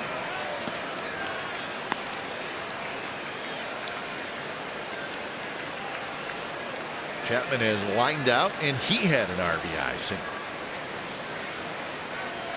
It's a cool t-shirt. World Series tour. This one squibbed towards second, and that is going to be a double play. A slowly hit. Chapman slams his glove down, but the A's get a run. Piscotty goes deep. Piscotty's 12th of the year, and as we head to the bottom of the 6th, it's a 5-1 A's lead.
So the A's now lead 5-1, trying to win the series here in San Francisco. Piscotty with a couple of RBIs and a home run today.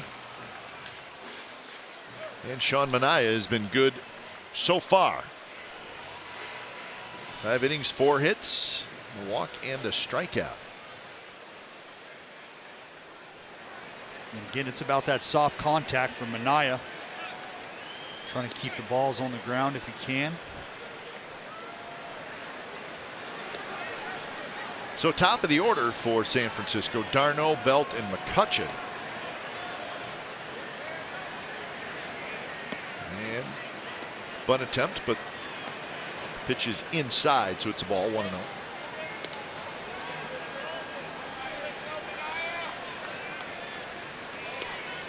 Chase d'Arnaud.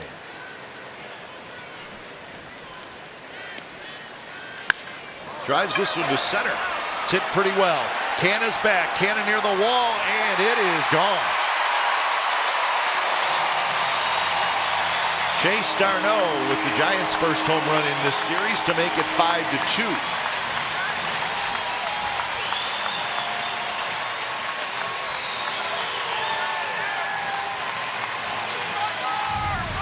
Well, this has been a thorn in the side of Sean Manaea, and that is the long ball. You can see fastball right down the middle, and Sean Manaea, head hang, he knows it. This isn't a no-doubter by any stretch. A big yard. But d'Arnaud delivers to the big part of the yard. Belt swings at the first pitch, grounds it to second. So Belt is retired. Mark Cannon made a heck of an effort for this ball here. Maybe a foot away or so. Not an easy play to make, not an easy ball to go back on. Didn't have a ton of time as far as air underneath that ball to get back to the wall. So you can see him checking, figuring out where he's at near the wall, and it's about as good an effort as you can ask for. So one out, here's McCutcheon. McCutcheon slowly hit, Chapman charges, he's got it, throws on the run in time. So McCutcheon goes after the first pitch and hits a weak ground ball to third. So after the home run, a couple of very weak ground balls, and just like that, there's 2 outs. Well, that's the name of the game for Sean Manaea. You throw strikes early often. You let this team know that you're going to be in and around the zone.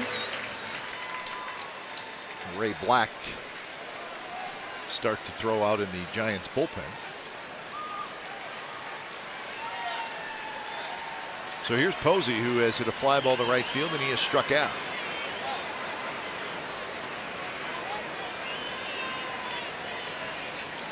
First pitch is a strike on the outside corner.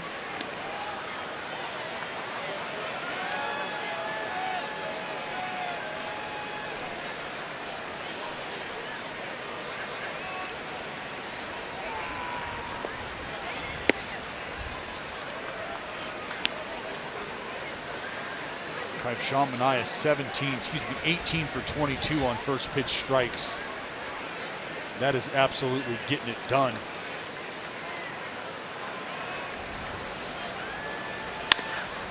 Up the middle, Lowry backhands, throws to first, and he got him. That's a nice play by Jed Lowry. So Manaea bounces back after the home run. 3 weak ground ball outs. It's 5-2.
By California's Great America.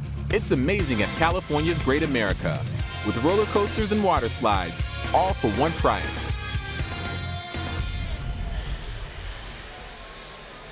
Top of the 7th with the A's leading the Giants 5-2. Sean Manaea is getting some handshakes, so could he be done for the game, which would be, I guess, a little bit of a surprise at 74 pitches. Looks like he is done. Very rarely does the skipper come over and shake your hand and tap you on the chest just to ask if you're doing all right. No, plus you got a pinch hitter coming out. As Manaea's spot in the batting order is second in this inning. So when it's time for change, think Speedy Oil Change and Auto Service, your trusted oil change, tune-up, and brake experts, as Ray Black comes in. Saw him last night. He had the high octane. Yeah. Get a dose of a couple 100-mile-an-hour cheese biscuits, a nice little breaking ball as well. So he'll face Lucroy, and then Nick Martini is the on-deck hitter.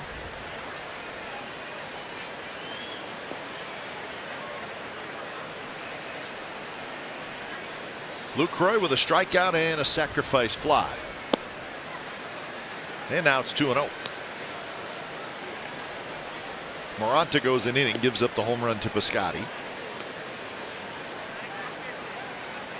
And Buchter is warming up out in the bullpen. Tell you what, Cup, I like this matchup for Lucroy. He can get a fastball up in the zone. He might be able to handle it. Had a good rip there, 97 miles an hour.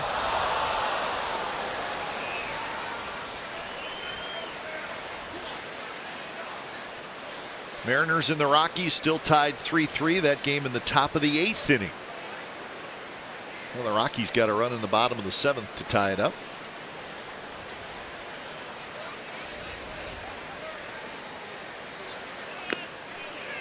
That one at 97, foul tip. There's that fastball up in the zone. Angels and the Dodgers 3-3 now into the 4th inning. So the Angels with 3 in the top of the 4th to tie it.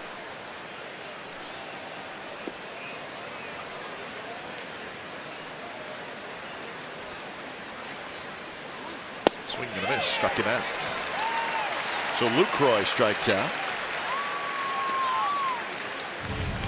That's just straight horsepower coming at you. That is horsepower right there. 97 in the zone. Little challenge fastball. No messing around from Mr. Black. So here's the pinch hitter Nick Martini hitting for Manaea.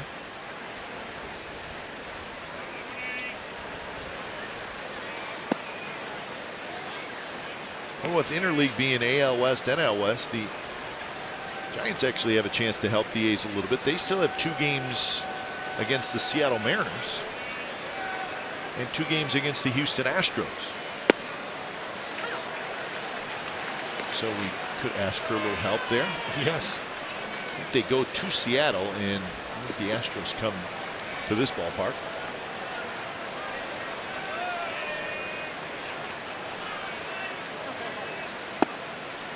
Strike call. His pitch was right at the knees. So that's Buchter. Lefty presence down there for Bob Melvin. I hope they'll get you some righties or lefties. Doesn't matter for Buck.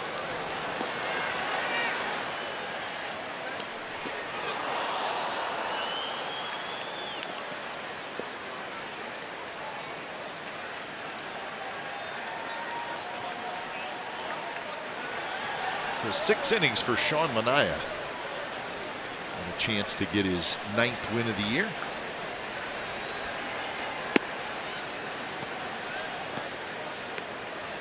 .74 pitches and really didn't throw many in the 6th inning. Didn't. And again, early contact, early strikes.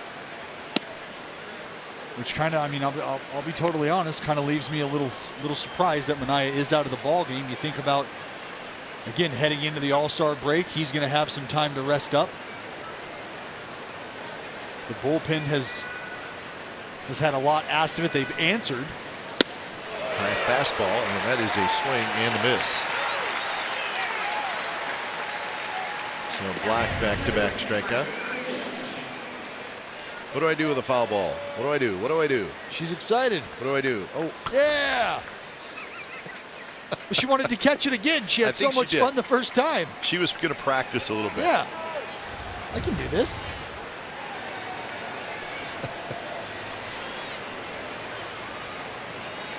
The 2 outs, and here's Marcus Semien. He hits one off the end of the bat, left center.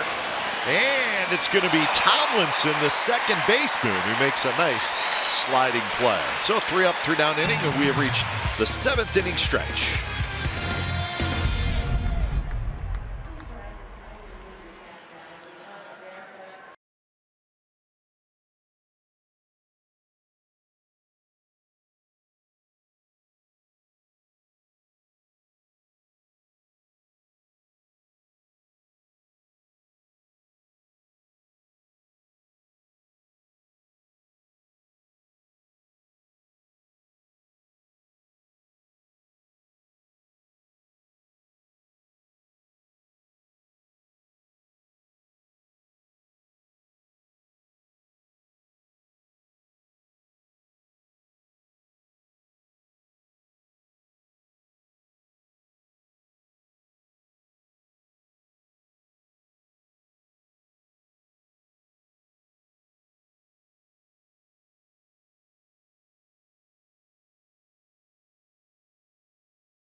by Toyota. Designed for the grind that comes through every time. See your local Toyota dealer today. Toyota, let's go places. By Southwest Airlines. Low fares, no hidden fees. That's transparency. And by Xfinity. X1 will change the way you experience TV.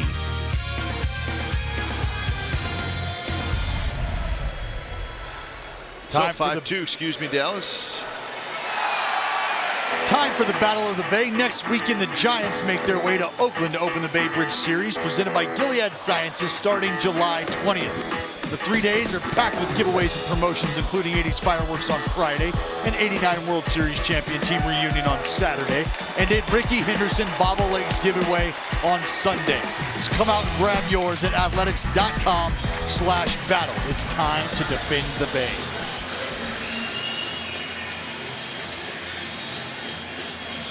So when it's time for change, think Speedy Oil Change and Auto Service. It's your trusted oil change, tune-up, and brake expert. So Ryan Buchter comes in. And it's Buchter's first appearance in this series. So Bob Melvin has a fresh arm in Ryan Buchter. Looking back to last night, Petit threw 29 pitches. Trevino threw 36 pitches. And Trinan threw 23 pitches. So those three guys, and one of your main three right-handers, they both worked hard last night, which is kind of why, and it led the A's to a victory. And I think that's the way Bob Melvin had it planned. And then you get to today and you see what happens, right? Right, and that's again, you know, and I'm sure we'll have answers, but I would just like to know why not even any attempt to extend Manaea, let him go out here, even maybe if it's a hitter-to-hitter basis, because you've got Crawford leading this thing off here, lefty-lefty. Crawford with a double and a single today. Pops the first one back. He has been struggling, but better swings today. Hernandez to follow, a right-handed hitter, then Duggar, a left-handed hitter.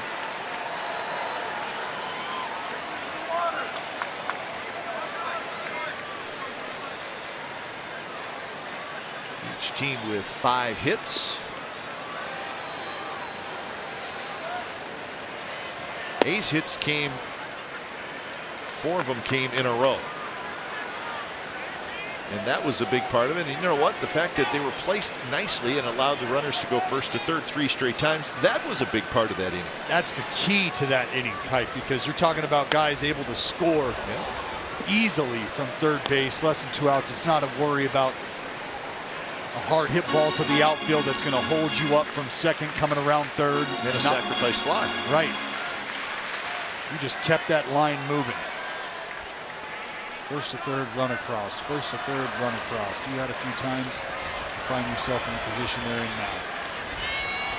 And Crawford chases a pitch that was in the dirt, so Buchter gets a strikeout.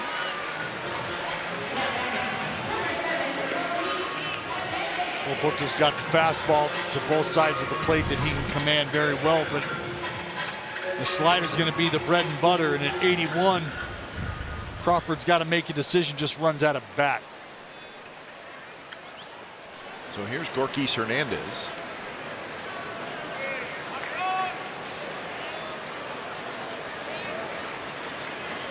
Hernandez 1 for 2. An RBI single in his first at bat, then a fly ball to center in the 4th.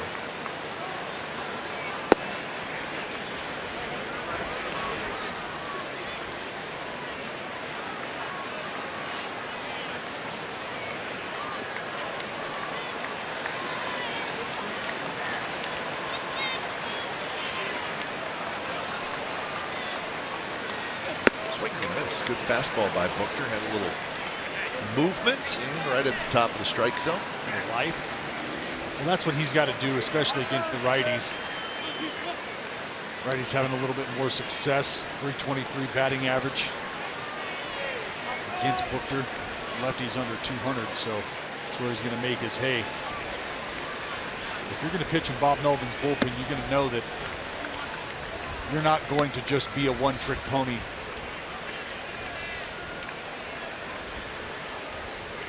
You will be asked to get lefties and righties out. You will be asked to go more than just an inning. And frankly, everybody down there in that bullpen has answered the bell and has taken that responsibility on. Pop up. Just to our right. A little short of the second level here. So the count even, 2-2.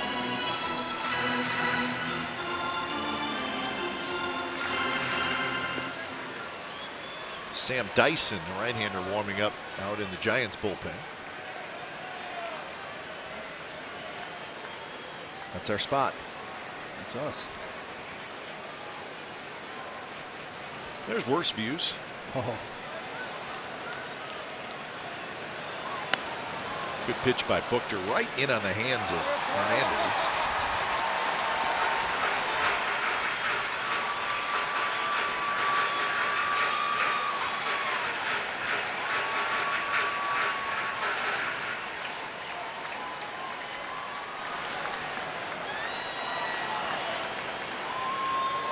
Two and two the count to Gorkis Hernandez. Strike three called. Inside corner, back-to-back strikeouts for Buchter. Love to see this out of Book. Be afraid to go in late here. This ball's actually got a little bit of a cut on it.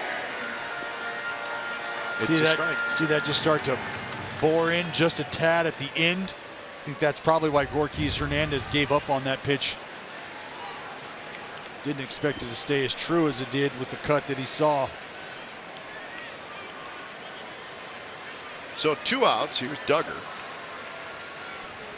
Swing and a miss.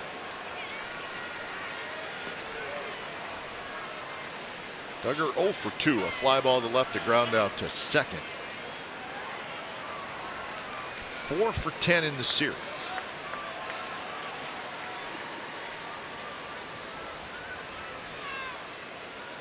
And he takes a strike. And just like that, it's 0-2.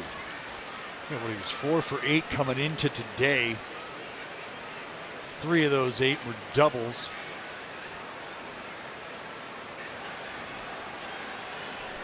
Facing a tough lefty here, though, in Ryan Buchter. Man, that one just missed. It was low, but not by a lot.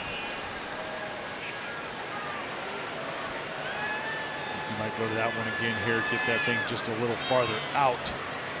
Good location on that last one. Might get the fish to bite if you can expand the zone just a touch.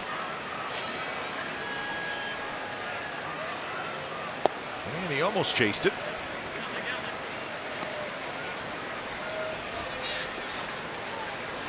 So 2-2 the count. Well, he slowed him down now, so he can go one or two ways. He could go fastball in, and I think he would beat him there, or he could freeze him with a hard fastball down and away. And he went with a fastball in, and that is a pretty impressive inning for Ryan Buchter as he strikes out this side. 8th inning coming up.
California is brought to you by the Chrysler Pacifica Hybrid, America's first hybrid minivan.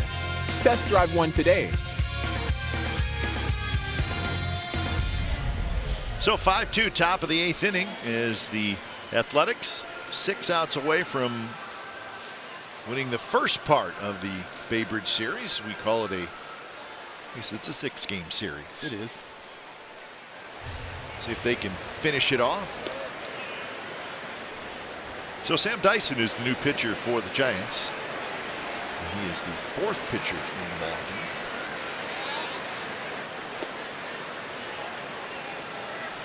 And he'll face Pinder, Lowry, and Canna. First pitch, foul tip. It's a strike, 0-1. And for the Giants, you've got to believe that if you've got a healthy and a competitive Sam Dyson, you have the ability to compete late in a ball game. I mean, we know the struggles he experienced. And that one is a base hit for Pinder.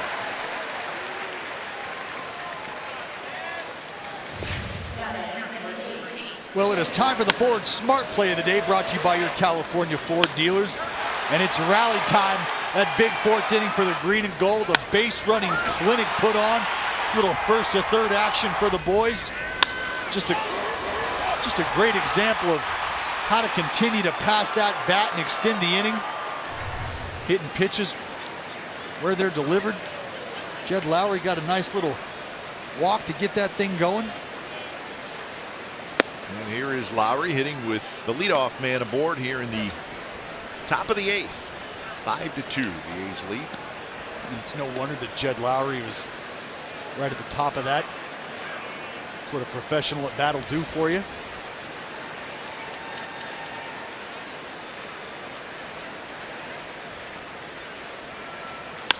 That one is lined, but it's fouled down the third baseline.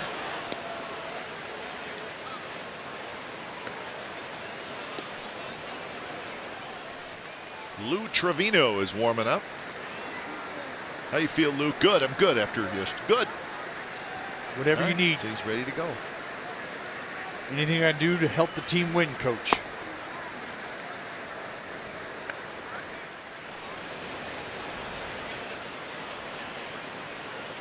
Lowry pops it up. Well, he's in a little bit. So Jed behind in the count, 1-2. So Bob Melvin must have got the go ahead with Trevino and Trinan. They feel fine, and if that's the case, you know, you get the back end of the game taken care of. Well, if you're Bob Melvin and you've got the green light for both of these guys and the pitching coach as well, and everybody says they're all systems go, you take advantage. And this is an opportunity to head into the break, as you mentioned, 2 out of 3 here. Sure. Of the first of the 6-game series. But it's a good opportunity to send the whole team into the break with a big vote of confidence.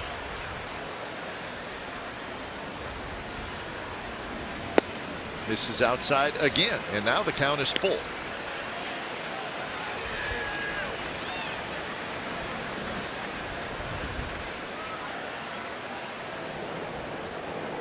Full count here, nobody out. Jed Lowry, somebody that can handle the bat a little bit. Wonder if they might have Pinder started. Let's see.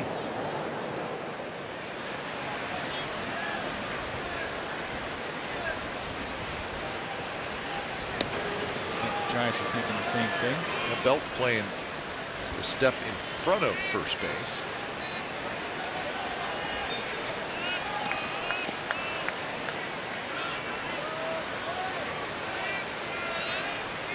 Lowry 0 for 2.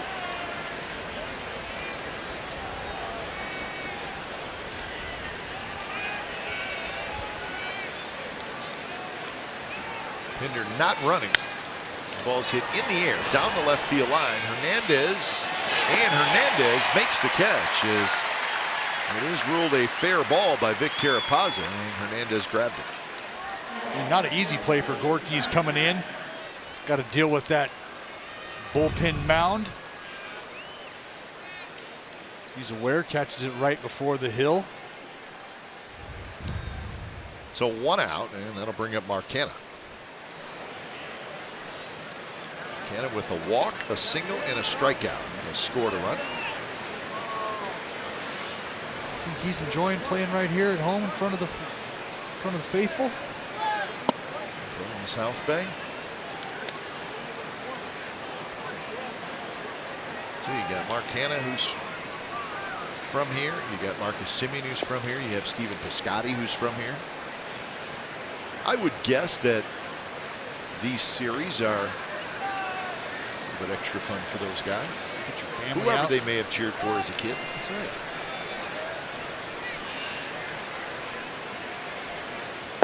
First pitch is down and away to Canna.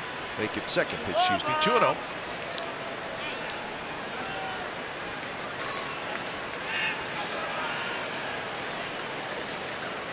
It's been Suarez, Maranta, Black, and now Dyson. Dyson pitched. He pitched the final 2 innings on Friday night.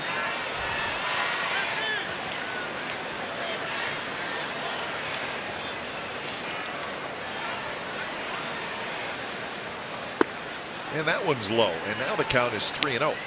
I wouldn't say Dyson's the fastest worker around. I was just going to say, think? this Lower game third? has come to a screeching halt. And as a pitcher, I really try to reinforce the idea that you're just one man out there with the ball in your hand. You've got 7 guys behind you that you're going to need their help. You've got another one down there in the squat that's relying on you to kind of work with some, I don't know, just some interest. And trust me, folks, we say that about anybody who works slow. Yes, we do. Yes, we do.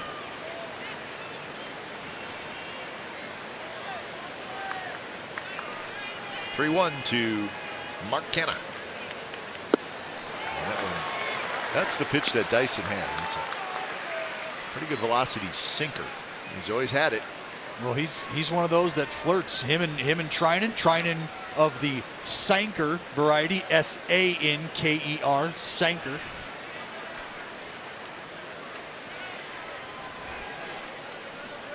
But old Sam Dyson. A little bit of gamesmanship here between Cannon and Dyson.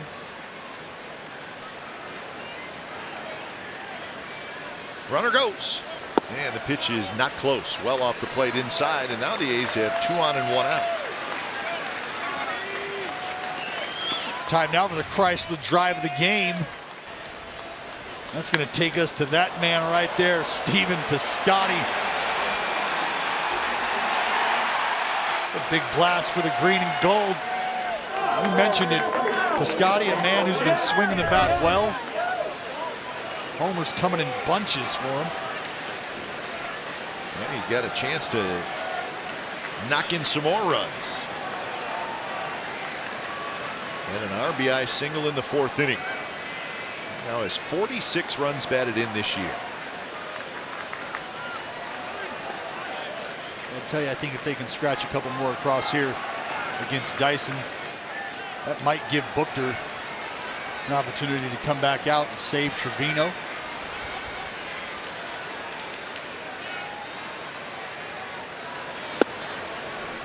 Sinker down and in, and Piscotty checks his swing.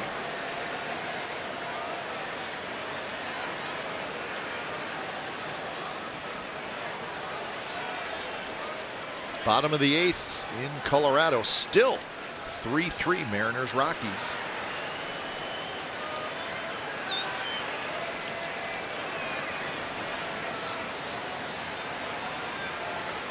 Piscotty, 1 hopper to Crawford, could be 2, and it is. So Taylor made double play, and that's how the top of the 8th comes to an end. Bottom of the 8th coming up, A's leading 5-2.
and may not be reproduced or retransmitted in any form, and the accounts and descriptions of this game may not be disseminated without the express written consent of the Athletics Investment Group, LLC.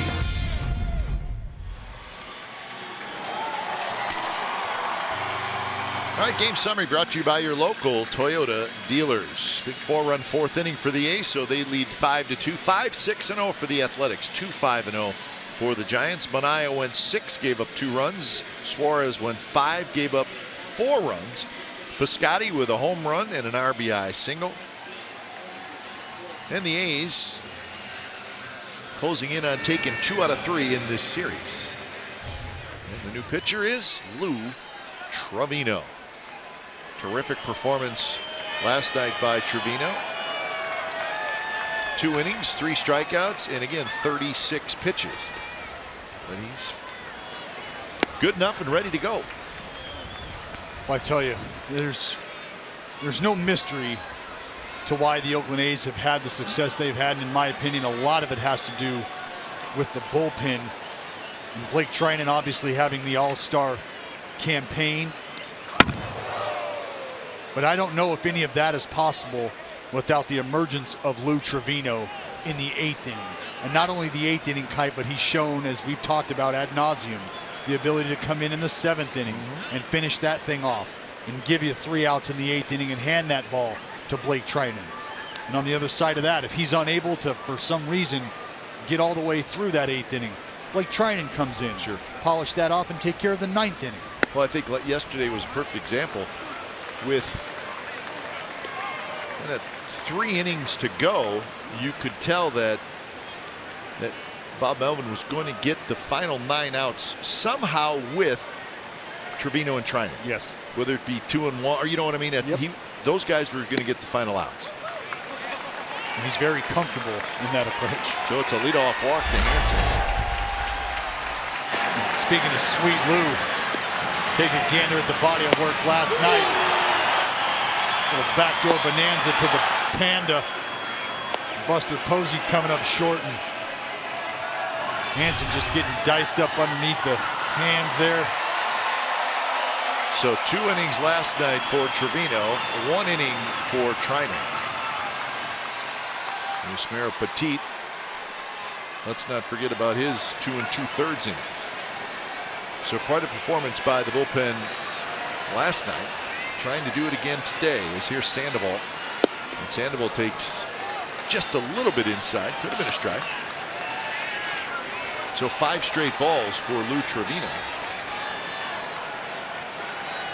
Top of the order will be next. So Bruce Bochy going with back-to-back pinch hitters to open up the bottom of the 8th inning. And that one is a strike right down the middle, 97 miles an hour. And Kite, just for context, Lou Trevino has not walked any of the 38 leadoff hitters before that at bat there that he has faced this season. That was the first walk of a leadoff hitter for Lou Trevino this year.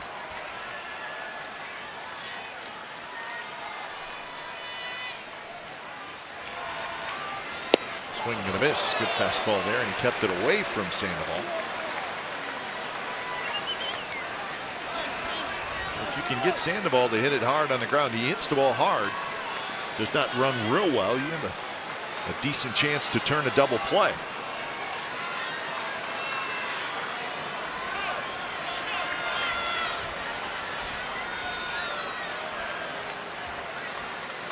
Slashed foul.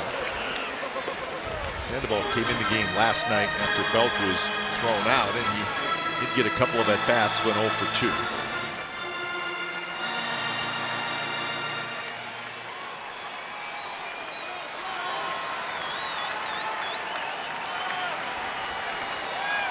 Chase Darno will be next.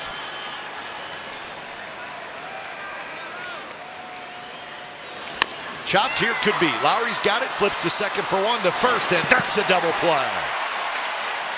Exactly what Trevino needed, and he got it. Well, you called it, Kite, a well-struck ground ball off the bat of the Panda, Pablo Sandoval. Nice little candy hop from Jed. Soft, easy feed onto Simi, coming across the bag with a strong throw over to Ole to polish off the 4-6-3. Like butter, baby. So here's Darno, and he hits now with 2 outs and nobody on.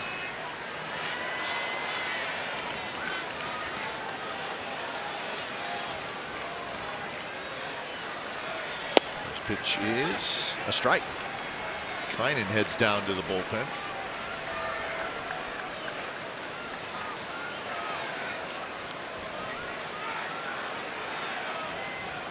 I tell you, if you're the Giants and you're staring down Sweet Lou on the hill right now and you're watching the train roll out to the pin for the 9th inning, that cannot be a comfortable feeling.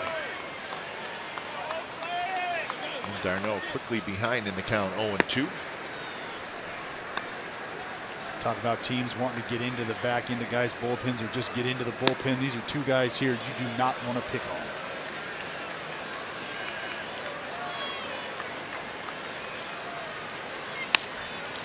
Chapman scoops it up, and that will do it. Leadoff walk does no damage as Trevino works through it, and we're on to the 9th.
For the All-Star break, 5-2 A's lead the Giants. The new pitcher for San Francisco is the lefty Will Smith. Looks like Smith has recovered nicely from Tommy John surgery. 0.95 ERA in 29 appearances. We see 28 in the 3rd innings, 38 strikeouts, only 7 walks. He's going to come right at you. Sandoval now at 3rd. And Hansen now at 2nd. Darno is out of the game. So it's Olsen, Chapman, and Lucroy. 5-2 lead for the Athletics with Treinen waiting in the bullpen. First pitch in for a strike.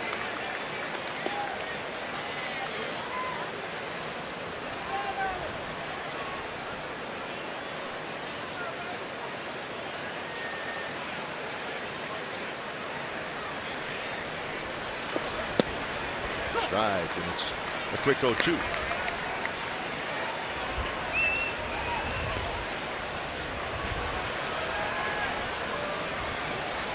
To Olsen. Olsen has reached on a fielder's choice. He has singled in a run and scored and walked. So he's been on base 3 times.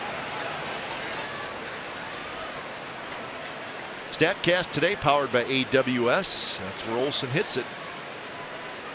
And really not a full shift by the Giants for Olsen. And in watching Olsen hit all year, we've seen it. This is probably the shift that I would play against with Olsen, right? Yeah. Because he does have the ability to hit the ball to the left side on the ground. Well, he'll cut it down. If you're pitching him that way, if you're throwing him away, especially late in an at-bat, like here, 1-2, if he gets a pitch away, he's not going to try to hook it. He's shown the ability to adjust and just take it where it's pitched. So even that swing right there, the ball is away. And he's looking to drive the ball toward left field. At least that's what the swing looked like. If he tries to pull that ball, Kipe, that's a fly ball. That's a pop out to the left side. He's got no shot at getting to that pitch with any authority. So instead, you just spoil it. You battle it. You fight it off. Another 1-2, and this one is inside.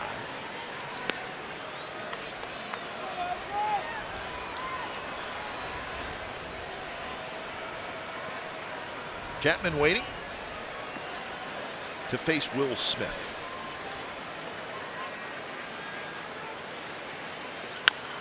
Tapped up the first base line, but it trickles foul.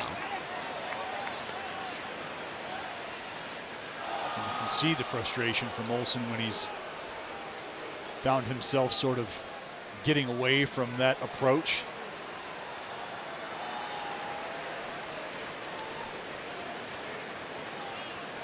He'll show some frustration. You kind of like it. He does. Popped up, and this could be playable. Sandoval shading his eyes, steps on the bag at third, and he's got it. So Olsen is retired. 1 for 3 now. And Chapman will hit. So Dallas, I got good news for you from Coors Field. Trevor Story has just hit a home run in the bottom of the 9th inning. That would be a walk-off home run. I like the final that. score, the Rockies 4, the Mariners 3. So if the A's can hang on and win this, they will be 3 games behind the Seattle Mariners. I like that story. How about that? And the Mariners are struggling. You know, you lose. Paxton went down, Yeah. right? Yeah, lower back. Lower back issues. He's been their guy all year long. And you think about Paxton and what he's meant to that club. I think about a guy named Clayton Kershaw. 2 different arms, no doubt. I'm not putting them in the same category.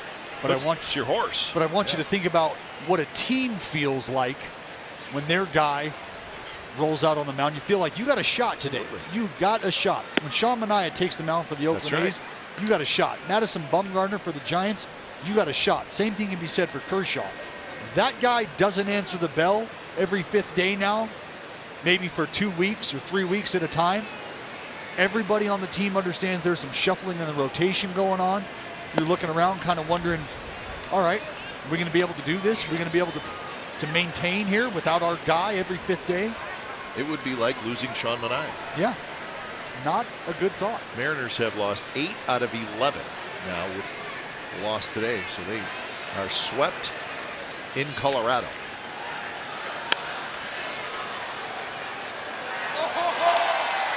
The only scary thing about that is that the A's got to go to Colorado yet. Yep. It's a tough place to play. It is. It's not. That lineup is ridiculous. It's not a fun place to pitch, period. The Rockies just 2.5 out going into today. 3-2 to Matt Chapman. And he drives this one toward left center field. Nobody's going to get it. Hernandez cuts it off. Chapman is going to try for second, and he's going to make it. So Matt Chapman with 2 hits today. The outfield playing deep, trying to cut balls off in the gap. A hybrid of a no doubles defense, but Matt Chapman shoots this thing up into the alley. And he can run. Cruises into second base. It's a little late inning double.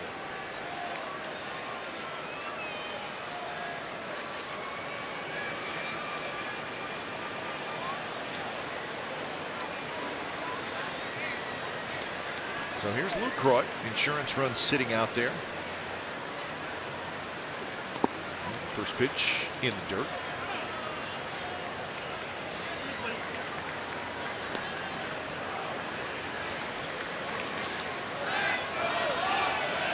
You want to know the count to Lucroy. He's got a sacrifice fly today. Well, as of right now, since this great stretch of baseball started where the A's have won 20 out of 26, they have picked up 7 games on the Mariners. It's pretty impressive. It's called making up ground. 20 out of 26.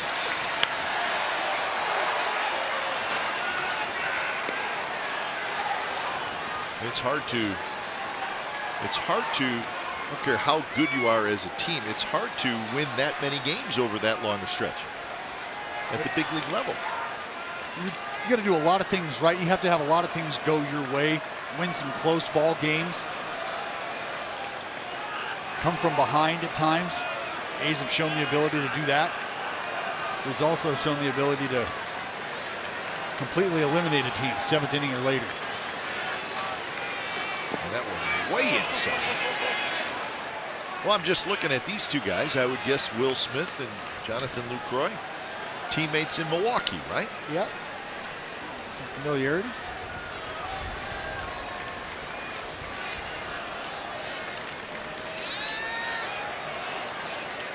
Two-one here. Got yourself in a fastball count for Jonathan Lucroy.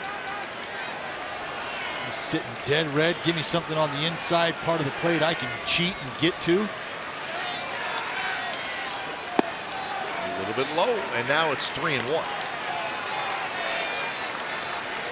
On deck is Chris Davis.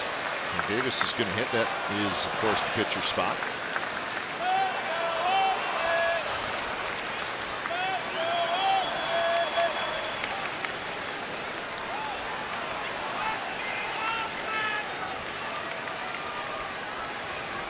Bounced up the middle, center field, a base hit. Chapman will score easily, and that is an insurance run. It's now 6-2. Just a well-placed ground ball right up the middle. Again, another fine example of taking what's given to you. And this is Lucroy just doing a beautiful job of sending this thing right back up through the box. A three-hopper through the infield, tacking on that much-needed and highly desired insurance run. The A's have been on the flip side of that one too many times where that run gets scratched across and late in the ball game and you come up and just aren't able to score quite enough. So a couple of RBIs for Lucroy, give him 27 on the year. And that extra run that just scored. Now Emilio Pagan runs down there to get loose, and Trinan, who is still down there throwing. And we'll see what happens here in the bottom of the 9th inning. And again, with these bullpens having been an afterthought here at this ballpark, there are no phones down there. So you've got communication via walkie-talkies and Pagan running out there kind of communicating, letting them know what they're going to do, what the game plan is.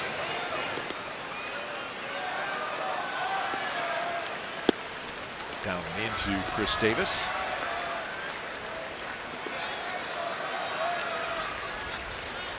Another former teammate for Chris Davis to face. Or for Will Smith to face, I guess, with Lucroy and now Chris Davis. All were Brewers at one time.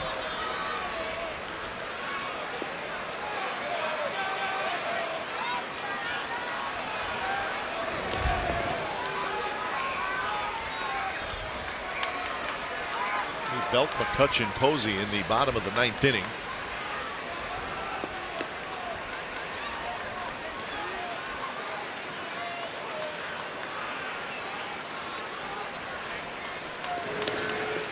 Not sure Jonathan Lucroy is going to be going anywhere. Nope. I think it's a safe bet. He's probably more of a station-to-station guy.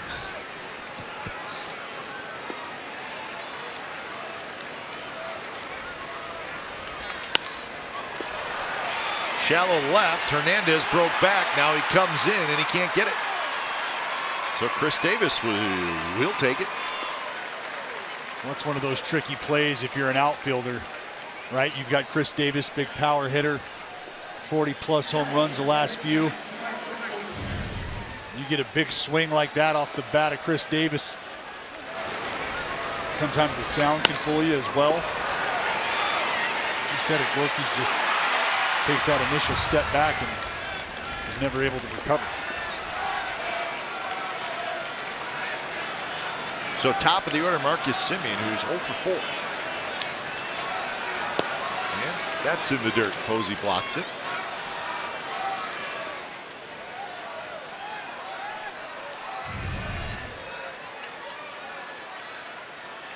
That would be a cross-up. I said in the dirt. I was extremely incorrect. Yeah. Posey's like, listen, I got a bad hip. I'm getting a cortisone shot in about 45 minutes, and it's all-star break. And you throw 94. I'm going to need to just give me the heads up, all right? I just want to be able to knock it down.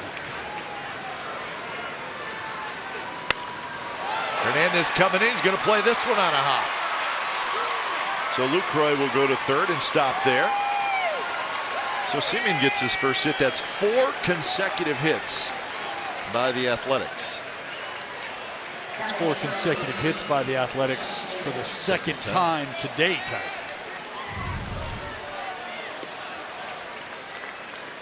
Nice. See the balanced approach from Semien there. A lot of times you'll see guys maybe 60-40, 70-30 weight distribution one way or the other, staying back on that backside or catching themselves out in front. And Semien just a great job of staying balanced within his frame. So big opportunity for Pinder. Fouls the first one down the right field line.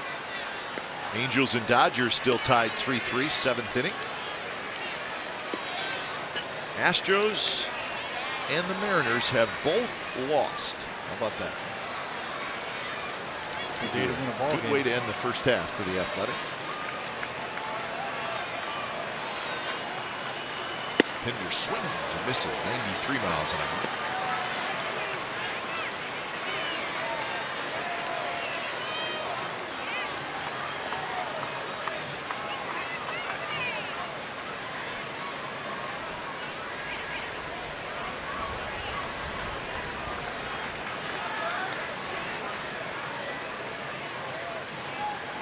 Pinder swings and misses. So Pinder with the bases loaded and 1 out cannot make contact. Well, Will Smith might have got away with one here. You can see Posey wanting this up out of the zone, higher than high, trying to get Pinder to chase. Will Smith misses low in the zone, but he's still able to get the swing and miss from Pinder. So here's Lowry. Jed's got some RBIs out there staring at him. Good. Rip fouls it straight back. Jed's a guy you don't mind having at the plate in this situation, no doubt about it.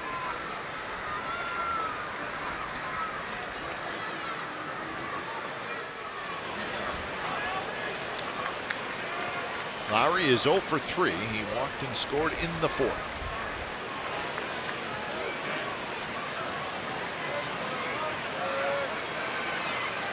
Smith, his 30th pitch, and that's a strike. And that's where they wanted that pitch against Pinder. 0-2 here against Lowry. After that high fastball up and in, Kite might see a slider down and in off of that, working off 2 planes.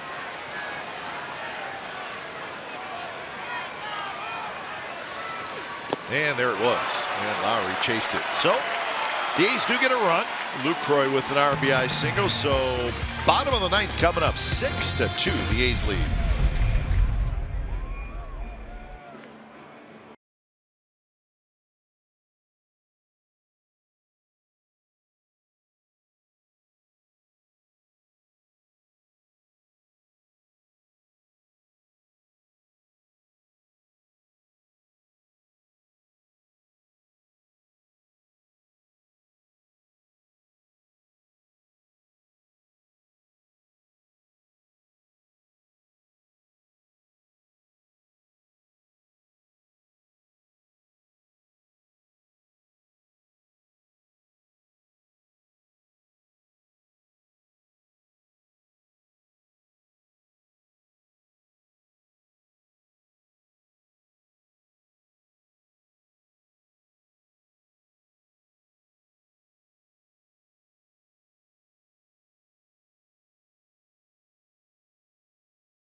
Oakland, and you should come on out too. Join Jose, Ricky, Carney, Steiny, Stu, Storm, and Gags, and more. What better way to celebrate the team that swept the Giants back in '89 than bringing them on back during the Battle of the Bay presented by Gilead Sciences. Grab your tickets at athletics.com/battle for the middle game of the series, Saturday, July 21st at 6:05 p.m.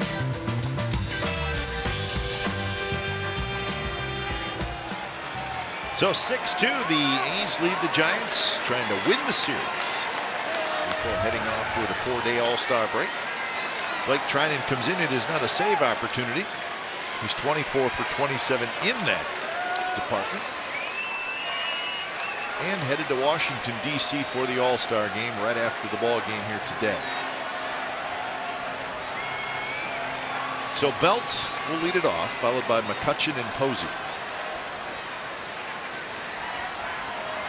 Trinan had to work hard last night for the save. Through 23 pitches. And strike out Crawford with the tying and winning runs on the bases. He walked a couple guys. Made the big pitch when he needed to. And Kuiper, if we're being honest, a lot of what we saw from Blake last night is kind of what we've seen here early on in the first two pitches. The misses haven't really been close. That first pitch of this AB here jerked down and in, and then he misses high, up and away, arm side. So a little bit of a tough time repeating, and that right there is kind of what we've seen. Back to the 96 four-seamer, a truer ball flight.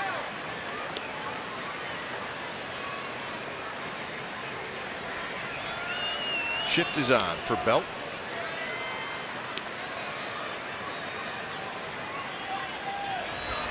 Foul straight back, and now the count 2-2.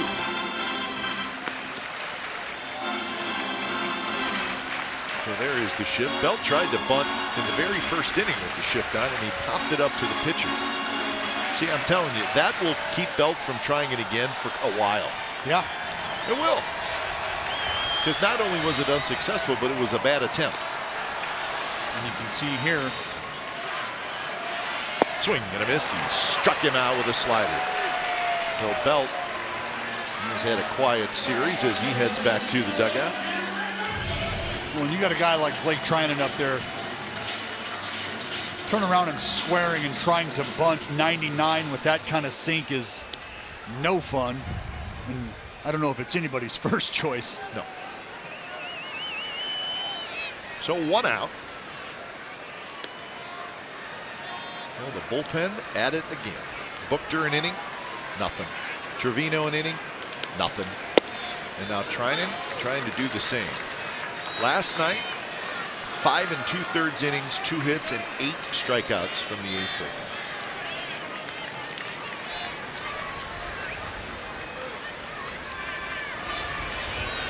They have been asked to do a lot in the first half.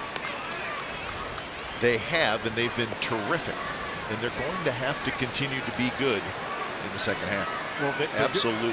You're right, and I think that's why if the team can continue to play the way they are, and they get some guys back health-wise and dust the cobwebs off from some things they're working on down in AAA, we've heard the front office say it. You know, if you're in a position for us to make a move and go out and try to bring in some reinforcements, it might be where you reward that bullpen by adding some pieces in that rotation. Somewhere. Just missed on a very close pitch. 2-2 to McCutchen. Double play, walk, and a ground out for the Giants right fielder.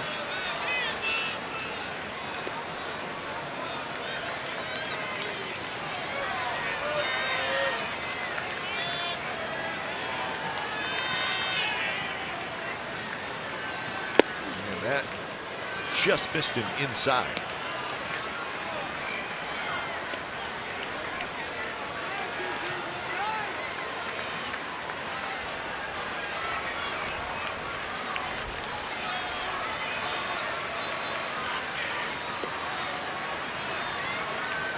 Payoff pitch, here it is.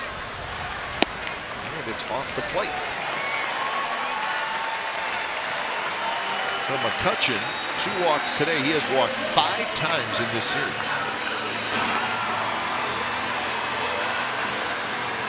That's that veteran presence in that lineup.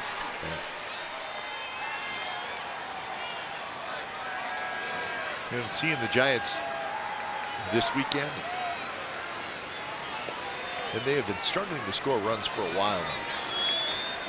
But if you look at the middle of their lineup, Belt and McCutcheon and Posey and Crawford, Longoria, but he's hurt. There's some decent hitters there. There's not a big power hitter there, but there's some pretty good hitters there.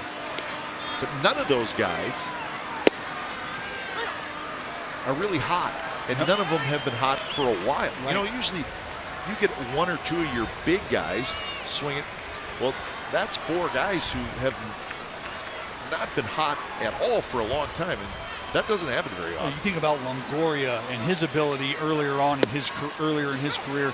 He was a guy that you could count on putting his team on his back. Now, while in Tampa, obviously not a ton of success throughout his career there, but you think about guys who can carry their squad for a month alone at a time. You think about a Longoria, you think about a McCutcheon out in Pittsburgh, and now for them to sort of be here, and sure, rounding third in their respective careers, but it's going to be very difficult to sustain any offense if you don't have 1 or 2 guys hitting 2 through 6 that's at least swinging it a little bit. No doubt. I mean, you think about what getting Chris Davis back meant for the Oakland A's. Absolutely. Insert him right in the middle of the lineup, the boys start swinging. Jed Lowry goes through a little bit of a skid for a couple weeks. Offense struggles, he starts to pick it up. They pick up right where he left off. 0-2 pitch, and Posey waves at a 93-mile-an-hour pitch, and he strikes out for the 2nd time. So Posey 0 for 4. And this is just Blake trying to dip it into that bucket of filth.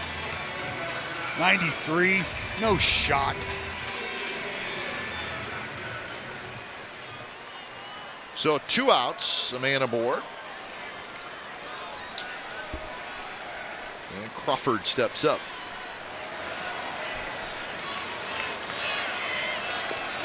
Crawford a double, a single, and a strikeout. McCutcheon's going to run. And Crawford fouls it straight back.